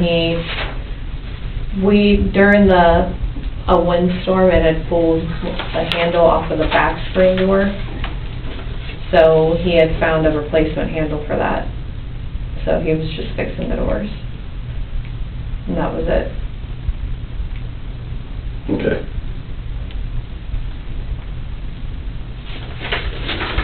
So, that was August 6th, where Kyle came over. Yeah. On that same day, earlier in the day, you did a Google search on how to get a baby to stop crying with Dad. Mm-hmm. What was... He felt that they were crying with him more than they were with me, so just trying to help him bond. Got it. Bond Did more you with them. kind of explain the whole motherly nurturing and stuff like that? Did that comment ever settle with him, or did he always question it? He seemed to kind of always question it. Okay. He thought that they would have gotten used to him, but just it's going to be a while. And this is a matter of a month? Yeah. So, in that month, did you ever have any concerns? No. Okay. Later, Danielle herself came under suspicion because investigators discovered concerning internet searches in her search history. The day before, you Googled shaken baby syndrome. Mm-hmm. Why did you... I think him and I were talking about it. Okay. Was he expressing concern? No. What would have kind of brought up the topic? Again, I think it was our parents, and they were, if I'm remembering correctly, they were there the day before, and he was kind of just bouncing one of the babies. Okay. So the day before? Yeah. I think they made a comment, and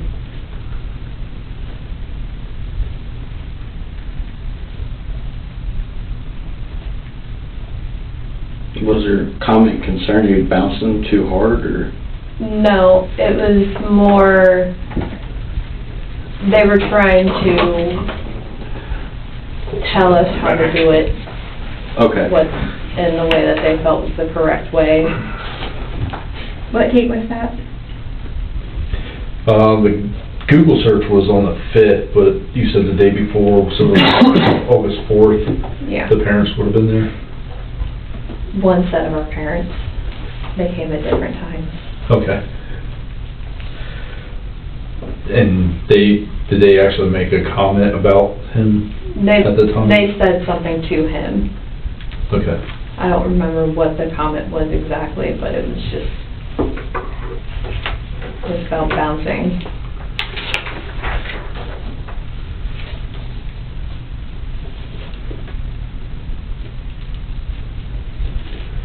So we'll go up another day to August 7th. I guess you discovered some red marks with the doctor. Do you know what those red dots were? So we learned that she had really sensitive skin.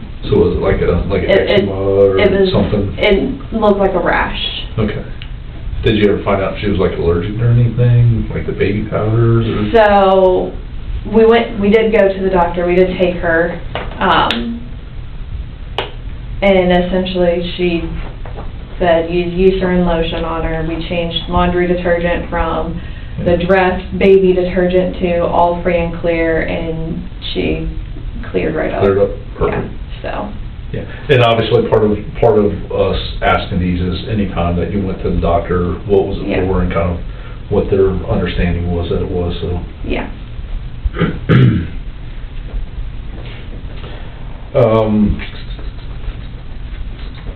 August 12th, there was some conversation between you and Andrew, and possibly another argument at some point. But Andrew was, where is it?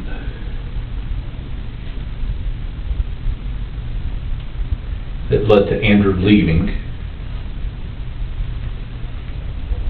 At some point, Andrew texts you and asks if he should come home, that he's tired of being a problem. What does he mean by being a problem? That is again one of those things where being hindsight 2020, it was, I don't remember the argument exactly that we had, but I think I was trying to talk to him about something, and he turned it around. This might be it. You mentioned to Andrew about looking for a TV mount, and then I guess he told you no, that you can't afford it. Could that have been what you guys were arguing about, potentially? Sounds like it could have been about Says that he advised that he wants to wait and get a bigger TV at some point. Yeah.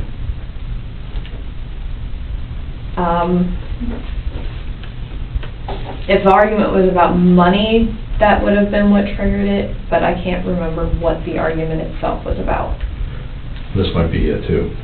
There's a phone conversation between you and a Michael Kopak. Is that the right name? Kopak? Which is a mutual friend of you and Andrew's. Yeah.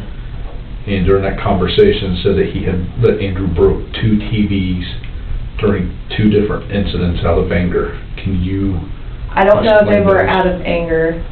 It was again when he threw the phone. Okay. Did both of those happen the same day, 2 different TVs? No. I almost forgot about the one from the basement from when we were down there. He was having issues with his phone, threw it, caught the TV. On both of them, did he throw his phone at the TV? And I wasn't in the room the second time. The first time, I don't think he was aiming for the TV. I think he was just aiming to throw it. And he hit the TV? Yeah. Okay. And was this 2 different days or the same day? Years apart. Years apart, okay. Years I'm just trying to build up a history of his anger here. So, you also brought up to Michael that Andrew is quick to anger with you, smashed the 2 TVs, broke numerous plates. He even chipped the paint off the oven, punched our closet door numerous times. Every time he would then go on about how much he loves me and that he just needed to release his anger immediately or it would build up. But have you ever, have you ever seen it build up past that? No. And obviously there's a history of his anger with me not being able to control his anger and stuff. So all these incidents, the 2 TVs, numerous plates, chipping the paint off the oven, punch the closet door. That wasn't just a 1 or 2 day thing. Those are spread out over multiple days, potentially over years? Yeah. Got it. So years of anger, he has never been able to control himself, and he's always going back to anger? The incidences were always spread apart. Okay. Very spread apart. Would you call his anger snapping? He Yeah. snaps from time to time? Okay.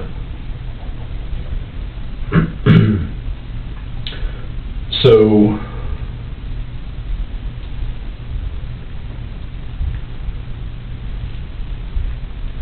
on that same date with all that, again, you Googled shaken baby syndrome treatments. Why would there be a Google search for shaken baby treatment? I think, again, we were talking about it, and he wanted to know more in depth. Okay. Shortly after that, you Googled how to tell if my baby's hurt. Did you suspect him hurting her that day? No. Do you recall why you would? Do you remember the date? That's August 12th still. It's the same date as So that Michael was, Kopak. on August 12th? Yes. I don't think I talked about that with him on August 12th. No, this would have been the conversation with you and Andrew about the TV mounts was on August 12th. Yes. Yeah. The Michael conversation was further. Yeah. Got it. That's why Yep. Yeah. I needed, because I know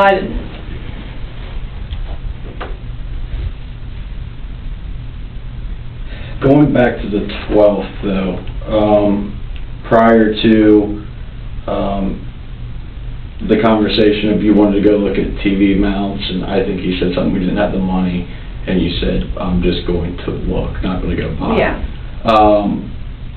Andrew sent a message asking if she calmed down, soon talking about one of the twins, I'm not sure which. Then you responded back by, yes, is she sleeping right now? Or, I'm sorry, yes, she is sleeping right now. And then Andrew replied back to that with, so then she's not damaged. Again, it was one of those things, he got it in his head, Like acid reflux? Yeah. Okay. But in his head, he went to extreme. So, to kind of jump back, so that would have been just prior to the series of 3 messages. That was when you would have Google searched how to tell if my baby was hurt. What stemmed that search? So then that search was more or less to, like, she's not hurt. Is, like I said, our parents were starting to get in his head. He never outwardly said that he thought he hurt her, but it was me trying to curb, I think. Did he give any, like, specific reasons as to why he thought they might have been hurt, or? No. He never said he thought he hurt them. Okay. It was, at some point, if he's, so I know with myself sometimes I catastrophize. I go to what's the worst possible outcome. Mm-hmm. And I had also noticed that during the relationship he would do the same. So it was my way of making sure I had answers if he catastrophized. Okay.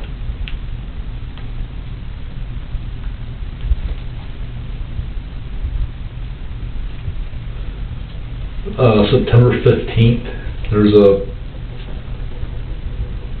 I guess you responded to him that he didn't hurt her at all. It was just that she had gas in her stomach that she couldn't get out, and that's why she was crying as much as she was. She literally just farted and spit it all out. And he replied, okay.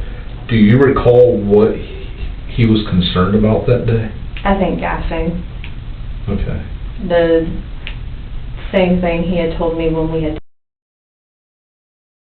And then the gassing, explain the gassing to me. I know you did it before. I don't think he heard it, how you do the gassing. So and then I'll have a follow-up for that. So it was, we'd rub the belly, we'd bicycle kick, stretch, and then bring the knees up. And did he believe or portray to you that maybe he was doing that too rough? No, I never saw him do it too rough. He never said anything to me. Okay. He thought he was, at the time, doing it right. I think, again, it was our parents, with it being something, I guess, newer in a way to gas a baby.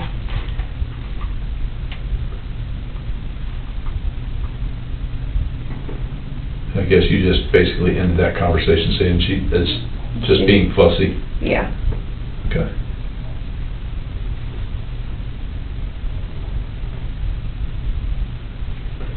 So the day you went back on the 16th?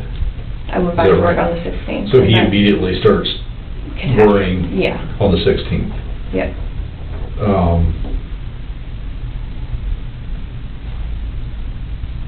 So very early in the morning, 6:45 to like 7:53, he's already in a panic mode? In the morning is usually when she'd have her reflux issue. Okay. It's usually in the morning and at night. So he sends you a text, fuck yo, I told you I can't do this and my legs are shaking. We had a phone call. He had called me. I was trying to help him calm her down, and he just kept...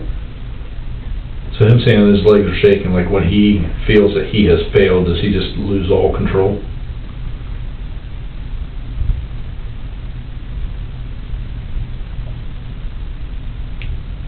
I think I would say he would lose control, but not always. Okay. I don't think he felt like he had failed completely yet. Do you think he struggles calming himself down? Yes. Okay.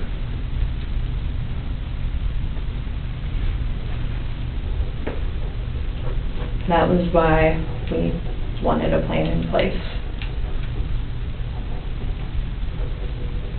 And obviously you didn't need that your first day back to work, first day away from the girls. So that would probably add to the whole emotional and mental with you. Yeah. Okay, I know as you guys saw in the rest of the conversation, I had asked him if he wanted me to come home, if he wanted me to just quit and be a stay-at-home mom. So did they spit up and vomit often? Yes. How often would you? Usually when they'd eat. Almost every time? Yeah. Yeah. Typical baby spit up? Yeah. And like I said, it was really just in the morning and at night issues. So then going just a little bit further past when you asked, you know, if you want me to come home, you know, like you said earlier, Andrew replied back saying they were getting more upset, advised he was just going to kill himself. Then he says that something to the effect of they won't even look at me, I'm a monster to them. And he goes on, you say you're not a monster, then he says I am because I hurt them. And you say you don't hurt them. He says I do. I squeeze and hold them too roughly, I jerk them around too hard, bounce them too hard, I am hurting them. You say, no, you're not, Andrew, they're resilient babies. He said, I hope so because their father is shit. And you say, no, you're not, it's adjustment period. And we go down just a little bit further to that. You said they're attached, or you say they're attached to me and need to form an attachment to you. You aren't hurting them. And she says, I am. I said, you're not. Give me one good reason as to why you think he's hurting them. And he replies back with, I'm moving too quickly. And you asked him to send you a picture of the marks, and he says, you'll see when you get home. So I know I just threw a lot at you right there, but do you remember that conversation? Do you remember the marks once you got home? So the marks, You took a picture, right? yeah, I had her outside. They just looked like she had jerked her arm when swaddling and his thumb caught her. Not that he had done anything intentionally to her. I'm gonna text me this, or do you want her to send me the picture and I'll send it to you? Yeah, that'd be great.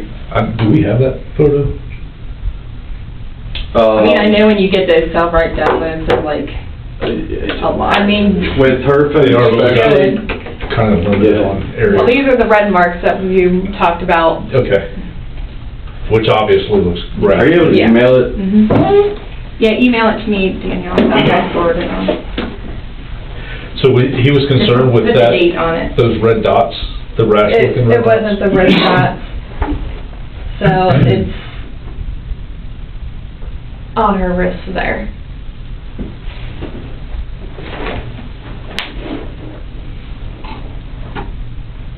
They were very good as you were swaddling to try to jerk their arms straight up. So if your thumb or your hand was right there,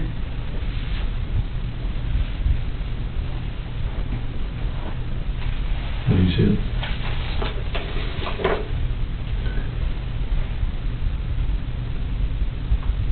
Yeah, if you can, I don't know that we have that, but if you can send it to her so we can Yeah. get it. I mean, you should. So you think this was from swaddling?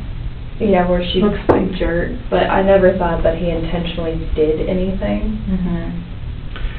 Did, For when you swaddled the babies, did they ever bruise? Okay. Where she had moved her arm, I want to say it was further up, but Okay. do you have a picture of that too? That one I don't have a picture of. Did they bruise more often when he swaddled them? Those were the only times I ever Okay. saw bruises.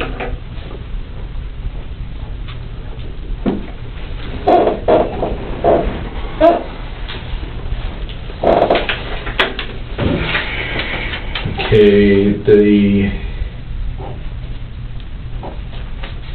17th, the next day, I guess Andrew's struggling again. He says,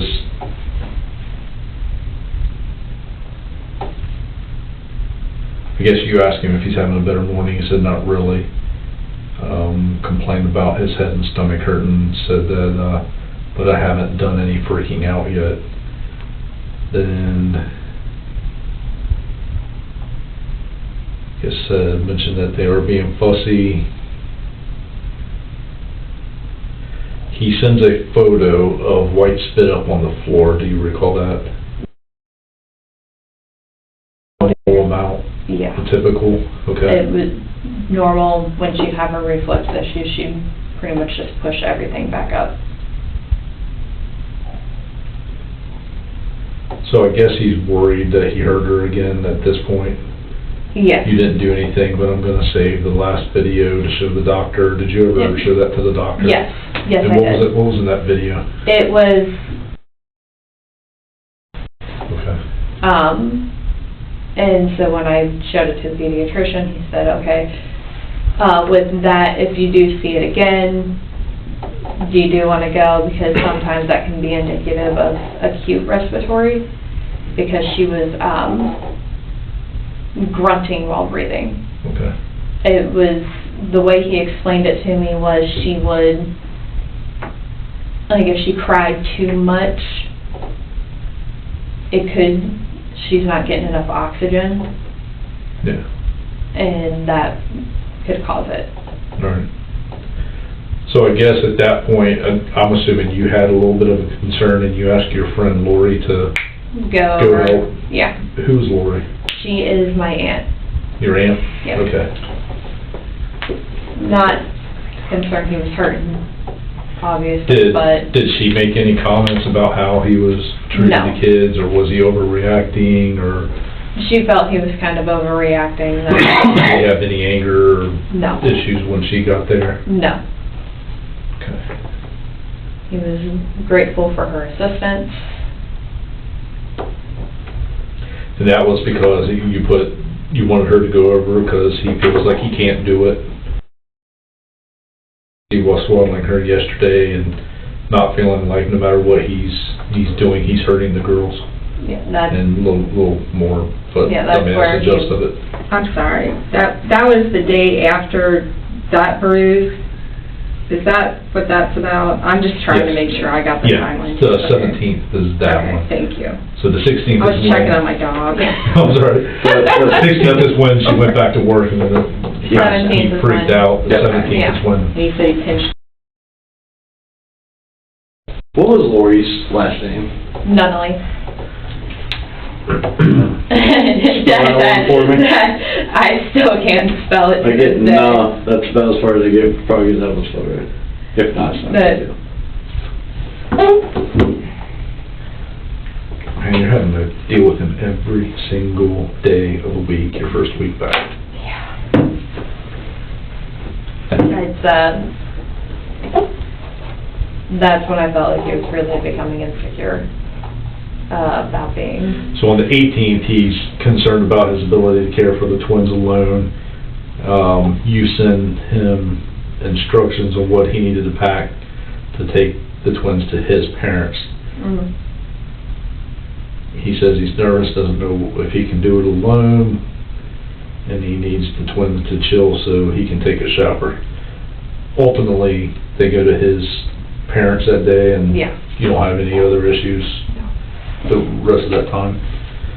I think he found a video, like a little calming YouTube video. Okay. So that's the 18th. The 19th, excuse me, he's at it again. I guess you tell Andrew that color change in her eye, Mm-hmm. and sends a photo where her eye color is starting to change at some point Yep. while she's nursing from a bottle. He questions, I can't tell, it's not from me traumatizing her or something, is it? That was him catastrophizing with his insecurity. Okay. Thinking, Or that's what you thought? yeah. Andrew then says, I see, what if it's internal bleeding? Again, is he... Catastrophizing. Okay, why would he At that worry point, about traumatizing her, that it's internal bleeding? Does he know at this point, or do you suspect at this point that he's being too rough? no. I do not suspect it. It was, like I said at the time, I believed he was catastrophizing with his insecurity.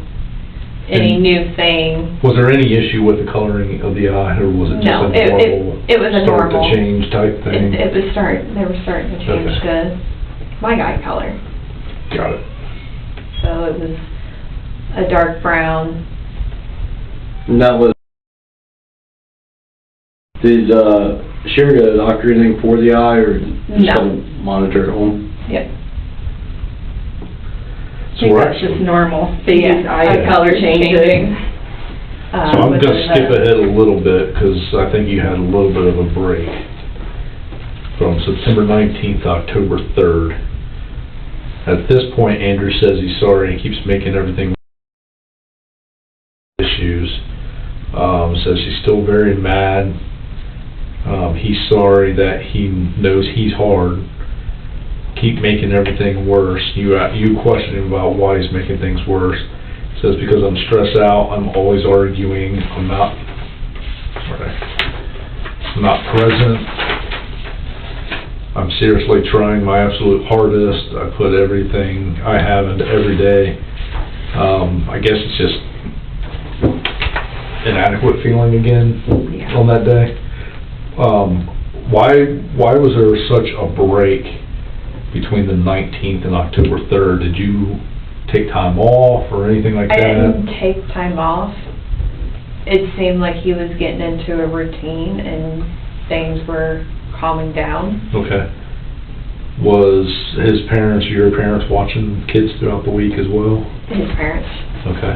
Anybody going over to help him with the kids while he was watching? If my mom was off, sometimes she'd go over. Okay. But... Because it's just a weird yeah. 2 weeks, nothing really mentioning, but he's right back at it again. To me, it doesn't seem like he ever quits, really. So... October 7th, and I think we've discussed some of this before. Actually, I think we discussed more of the 8th, but 7th kind of led into that. He says, I'm the fucking worst possible person, literally the shittiest alive. I can't fucking watch these girls. I can't provide. I can't do anything. Just before he says that, you Google baby bones cracking sound. And then you did baby ribs cracking sound. I was doing bicycles. Okay. And I thought I heard like a pop. Okay. So, did you question him on that? Because this comment came almost immediately after that. I wasn't questioning him on anything like that. Did you just mention it to him? Yeah. And then that's where this comment started coming from? Yeah. Did it seem like he was worried? It didn't sound like he was worrying to me. I think I think he thought I was feeding into his insecurity. And then the 8th. Real quick on the 7th. Good. That was Monday, so that would have been the first day that he's still working, or off the Monday, Tuesday? Yeah. Okay, so he's off, you're at work, and then Tuesday he's off. So Tuesday would be the 8th. Tuesday was the date that he brought the kids up for lunch, is that right? Yes. Okay. So he never came up at all on the 7th? No. Okay. So, and you work crazy hours, right? Like 4:30 in the morning or something like that? 4 in the morning to 12:30 in the afternoon. So from 4 in the morning to 12:30 you're at work. How long is that drive up there? It's about an hour drive, depending on traffic. So you're leaving at 3 in the morning? Yeah. Ooh.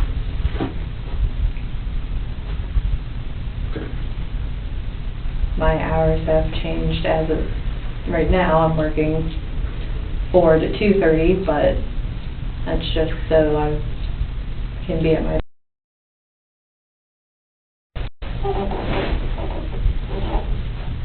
So the 8th we talked about some.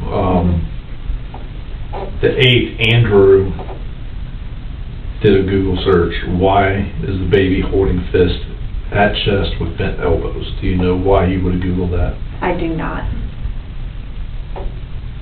That was before a text thread between you and him. And he says, do you think I collapsed her lung or broke her spine? That's where he had told me he felt he gassed her too hard. Okay. And then this is the one where you actually took her to the hospital? So we went to the pediatrician first, and then he sent us to Children's Liberty. And why did he send you to Liberty? What was the reason for?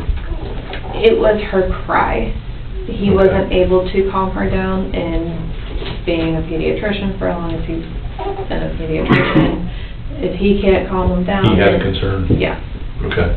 And that's when I think you were giving her some type of pain medication, was the only thing that was really different. calming her down? That's what they did at the hospital.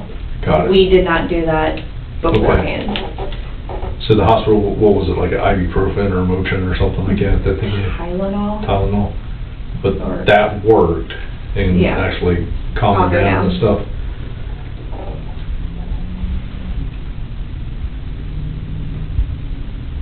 And that also matches one of the times that you mentioned that you had a noise alert that hit a certain decibel that came to you, to your phone, about that same time? I would say so, yeah. Okay.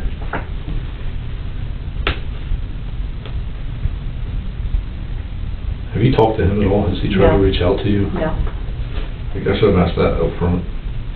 There's been no communication between us. His family talking to you at all, or pushing information talked to on? them,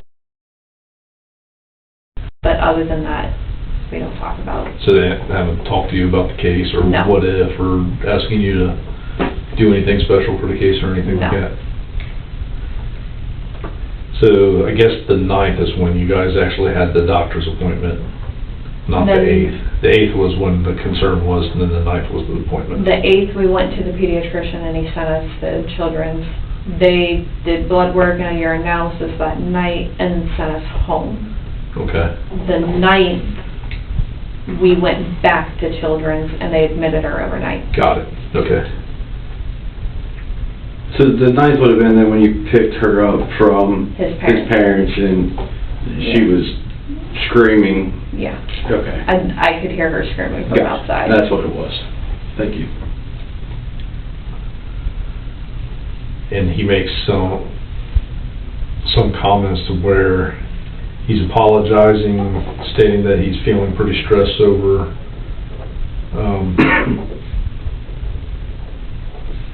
between that, which we don't know what he's talking about, and everything else. He stated he really struggles with Mondays and Tuesdays, which are the days that he's home alone with them.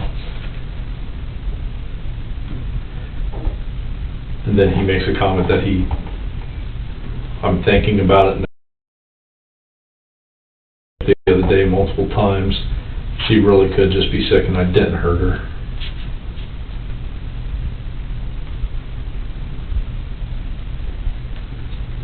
But again, the only thing that really helped at that point, those couple of days, was like Tylenol. So obviously there was a pain issue. Yeah. Again, doctors told us they thought it was a stomach bug. Okay. And that was why the Tylenol might have been working. And did Andrew go with you to Children's Hospital that day? He went with me on the 8th. He came later on the 9th. He sat. Because he does a couple things. He actually gets onto her MyChart and researches this. Did you know he was on the MyChart looking at what was going on while he wasn't there? Looking at I know test he results or whatever. wanted access to the MyChart. We didn't have it set up.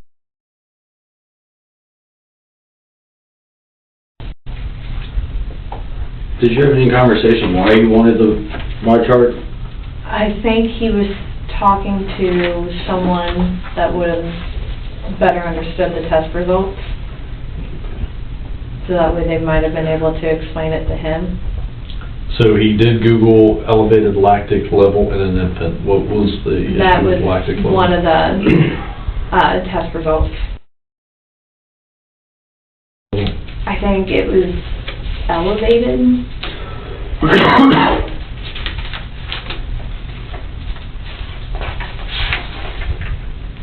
I'm trying to remember everything the doctor had said No, that you're day, good. but I There's a think lot it going on here, was, so. I think it was elevated.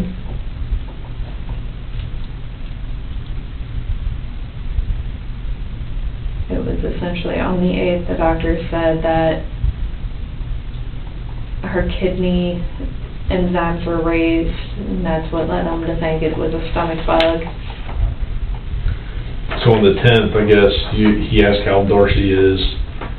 You say she's refusing to eat. Her stomach is Tender again. getting hard again, and he starts apologizing. He says he apologizes for everything. Yeah. Then you told him he didn't do anything wrong. That was. Then I was hoping she was just sick. I felt good going home last night that she was just sick. But she's hurting again. She has the fluids and the pain meds, but she's still not pooping with ease. And then he says he wants to fade away into nothing, his chest is tight, he's cold. I think at some point I stopped responding to him. Yeah, he said he couldn't go poop because he doesn't deserve it because she's hurting so much. And I guess gets back into hurting himself or something along that line. So,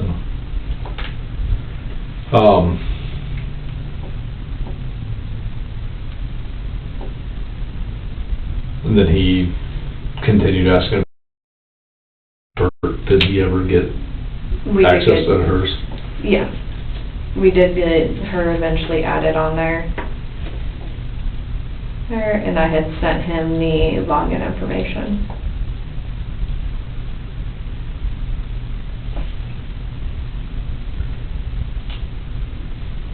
And then his very first time, October 11th, is the first time since Darcy's hospital visit. He's at it again. Stressed out. I haven't even started. My chest feels tight. My body's shaking.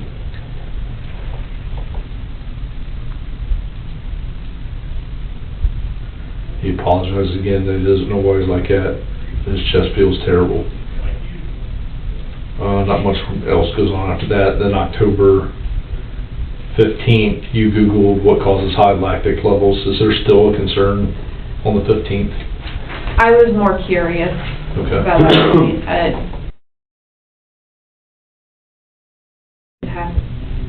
There's no further hospital visits. I think I was trying to get a better understanding of it myself.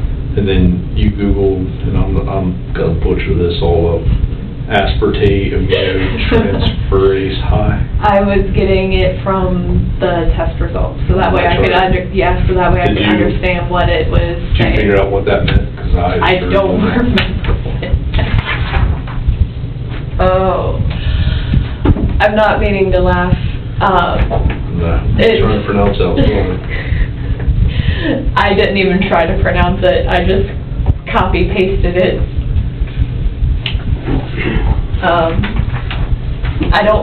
I found out and then was like, okay, I can understand this a little bit better now, but I don't remember what it was.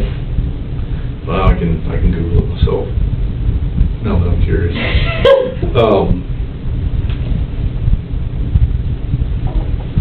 Looking back, all the times that he says he's hurt her, seeing bruises, knowing the thing on the 8th, ribs cracking, then only pain medicine helping, does that change your opinion on what happened? Looking back, in hindsight, it does. And what is that? That he did hurt my baby, and he wasn't being honest with me about what happened that day. I took him at his word with him saying he thought maybe he gassed her too hard, and with it being hindsight, I feel like I should have pushed for more when we went to children's versus... Yeah, I'm kind of concerned that there wasn't x-rays that day for some reason. I'm not sure why that didn't happen. They did an ultrasound of her intestines, but they didn't do anything else. Did you request anything specific that day yourself that they didn't do? I didn't. I was trusting the experts, or at the time what I believed were experts. And I thought they were doing what was best for my baby, not sticking to their diagnosis of a stomach bug. I mean, all through this, there were times that both you and him are Googling shaken baby, ribs cracking, and stuff like that. I mean, deep down, did you have a concern? I didn't. It was me just trying, I think, to find a way to reassure him. But with So obviously he parents- had concerns that, looking at it today, were probably legit concerns from his part. looking at it from the hindsight.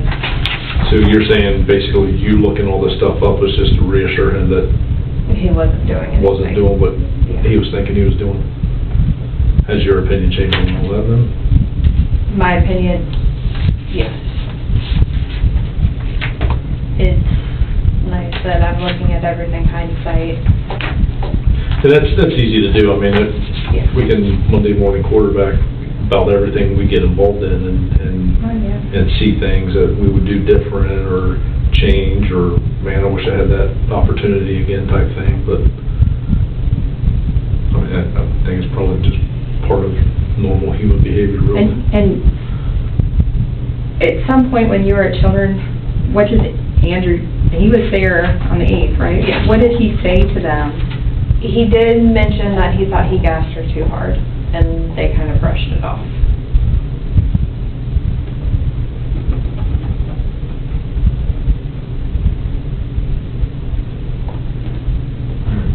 Do you have anything else? Trying to go through my notes and I don't know if I put something together. Can you give us just a minute? We'll step out for a few. There's nothing recording in here. Just that. Yeah, I think we can.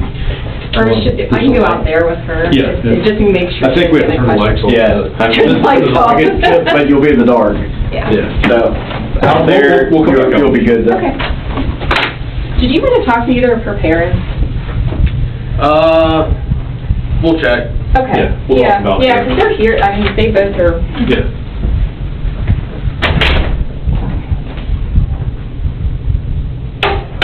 Heard the door. Oh, perfect. So we just got a couple follow-ups, and then if you guys have time, a couple questions for you afterwards. I just left. I guess I trust you, I just left all my. That would mean you guys already have everything. You guys already have everything. I may have taken some pictures with your phone or something, but, there's a couple of follow-up questions. Go back to the October 7th, that's a Monday, you're at work. All right. So you're Googling the baby bones cracking sound and baby ribs cracking sound while you're at work. What was the conversation before that led you to? I had heard her, I had picked her up the day before. Okay. Well, and I had picked her up from underneath the armpit, and I thought, again, heard noises. When I gassed her, I thought I heard popping. So I was just curious if that was something I needed to be concerned about, or if it was do that the day before, Googling that instead of the next day? I was just focusing on them, focusing on the two of them. So he didn't call you that day and make comments ahead of time that there was something cracking in the baby or something that would let you, Not that I give can you that remember. opportunity to do it right then and there? Not that I can remember. Okay.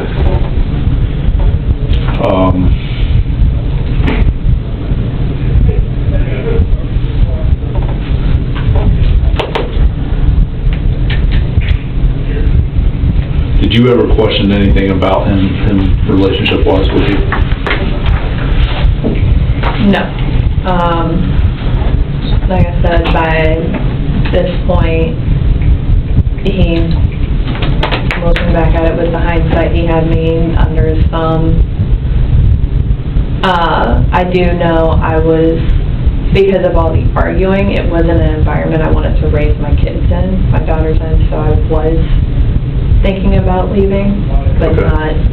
Can I talk to you real quick? Yeah. Give me just a second.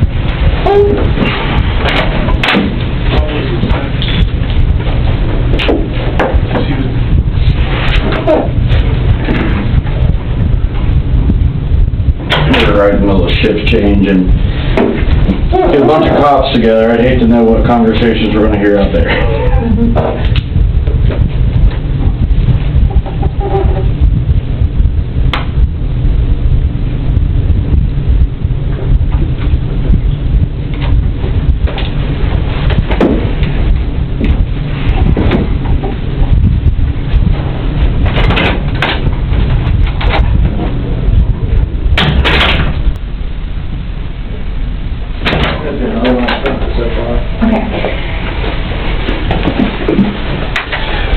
I wanted to run something by her first.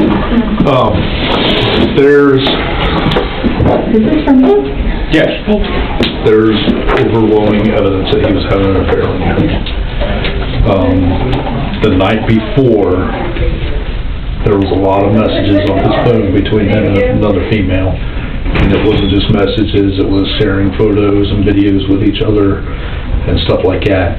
Do you have any knowledge about anything to do with that or who you would suspect? No. Okay.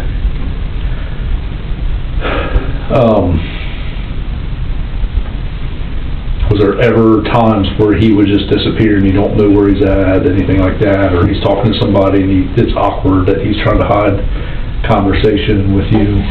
I never knew he checked his phone. I never felt the need to check his phone. Did he ever accuse you of anything like that?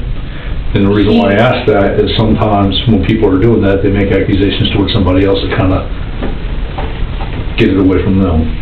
He never outwardly accused me of anything. I learned, like I said, with this hindsight, I had at one point someone had told me about a YouTube video, ended up going through the comments on that. I've learned that he had told someone he thought I was cheating on him with my brother-in-law. But he never... What's your brother-in-law's name? Cade. Cade, alright. But he never brought it up to me, never said anything to me. Cade popped up on anything? So I've seen that. What's the YouTube videos that you're speaking It of? was like long crime. Was it after... After everything that happened. Have you seen that? I haven't seen it now. I don't know.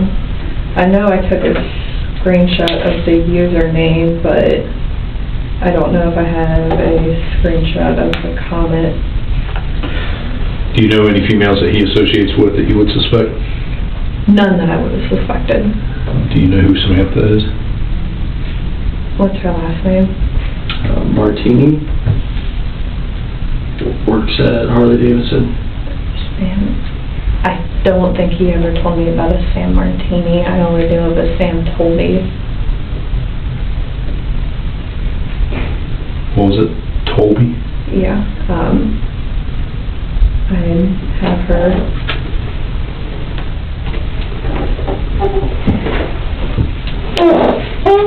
That's the only Sam I can recall him having any contact with. Can I pull up her profile? Yeah.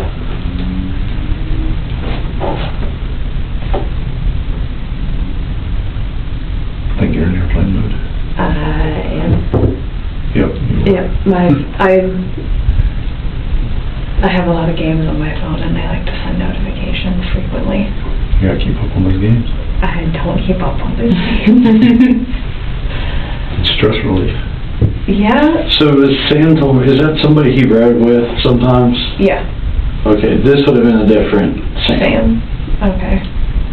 And then I can't recall him ever mentioning her to me. There's people at Harley, is that one of them? I know she used to work there. I don't know. Yeah, well, if I remember right, she does not work there anymore. You okay? What, I wanted to talk to her because I hated to bring it up, but I think it's imperative at this point that ultimately you're going to find out, and a lot of this conversation and stuff with her happened the day before the event with Evelyn, and to me that's kind of reckless behavior on his part and all that, so I think that's, yeah.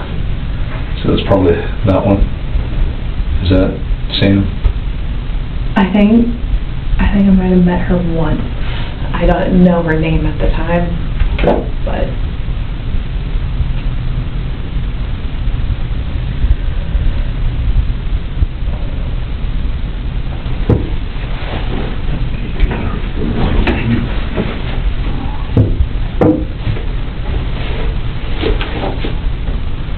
yeah, I think that's a different Sam that is on here.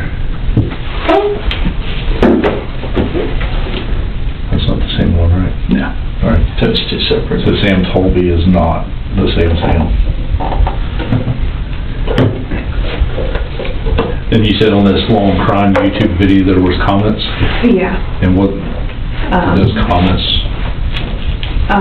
It was just someone from Walmart that remembered him and that he had mentioned to them that he thought, I'm gonna see if I can pull it out. So that's where he thought you were cheating on him? Yeah. Oh, your free time. Yeah. I had 3 weeks of free time. What time were those messages the night before? The date is about 10:30 or 11 on the 3rd. On the 3rd? Yeah.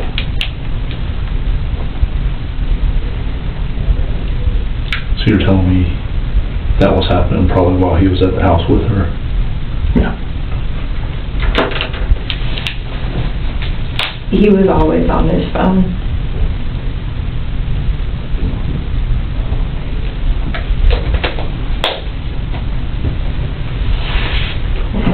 YouTube channel. If you could just get us the title of the video. That's Yeah. what I'm trying to do. Do you want to just email that to me along with that picture of the bruise? Oh, and that was a Tuesday, went to the pediatrician on Friday, and the bruise was still there. Okay. So you can see the pediatrician. From the swaddle? The swab. Oh, okay.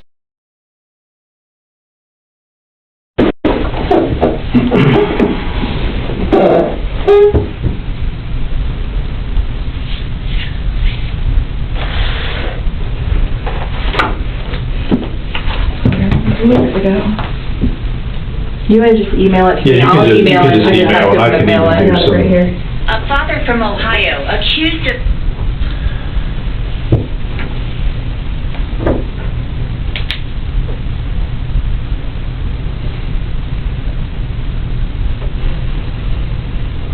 So one of the comments on the video about Andrew said that Andrew said you were having an affair? Mm-hmm. Okay. A lot of them were his mom. Yeah. Yeah, I told you not to read those comments. I was kind of brushing past those. Because I think at the time, one of our neighbors was commenting information about me on things. And I was trying to make sure that she hadn't done that, essentially. So I learned of this YouTube video. Anjanette Levy is working for Long Crime? Is that the... She used to work at, like Channel 5 or 12 or something? Huh. But yeah, it's in the comments on this video. Okay. You can use your name and all that. Yeah, I got it. I'll look it up and download this link. Can you think of anything else? I guess we'll talk to the parents real quick while we're here, because it wouldn't hurt to have a minute or two with them. Obviously, it won't take as long with her, but we'll do one at a time. Yeah. Then we'll flip the light on and off and everybody starts a new recording. I hope so. Alright, We'll probably be good to give like 30 seconds and then reset. yeah. There's the comment.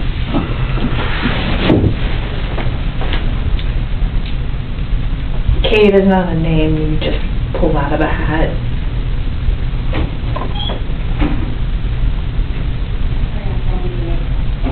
Can I take pictures? Yeah. And then I'll screenshot it and send it to you. Send it to me.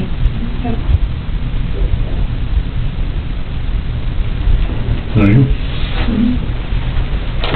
All right, give us about 1 minute to reset the recording and then we'll come up with one of them. Honestly, if they want me to stay, I'm not representing them, so I don't think.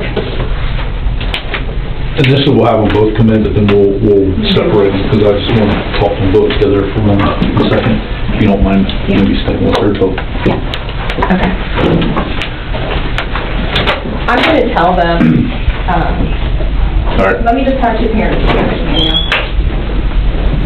You may be wondering what ultimately happened to Andrew Kammerer. Andrew was charged with murder. The autopsy revealed significant internal injuries, including severe trauma to the brain and spinal column, as well as 4 broken ribs. Medical examiners concluded that these injuries were non-accidental.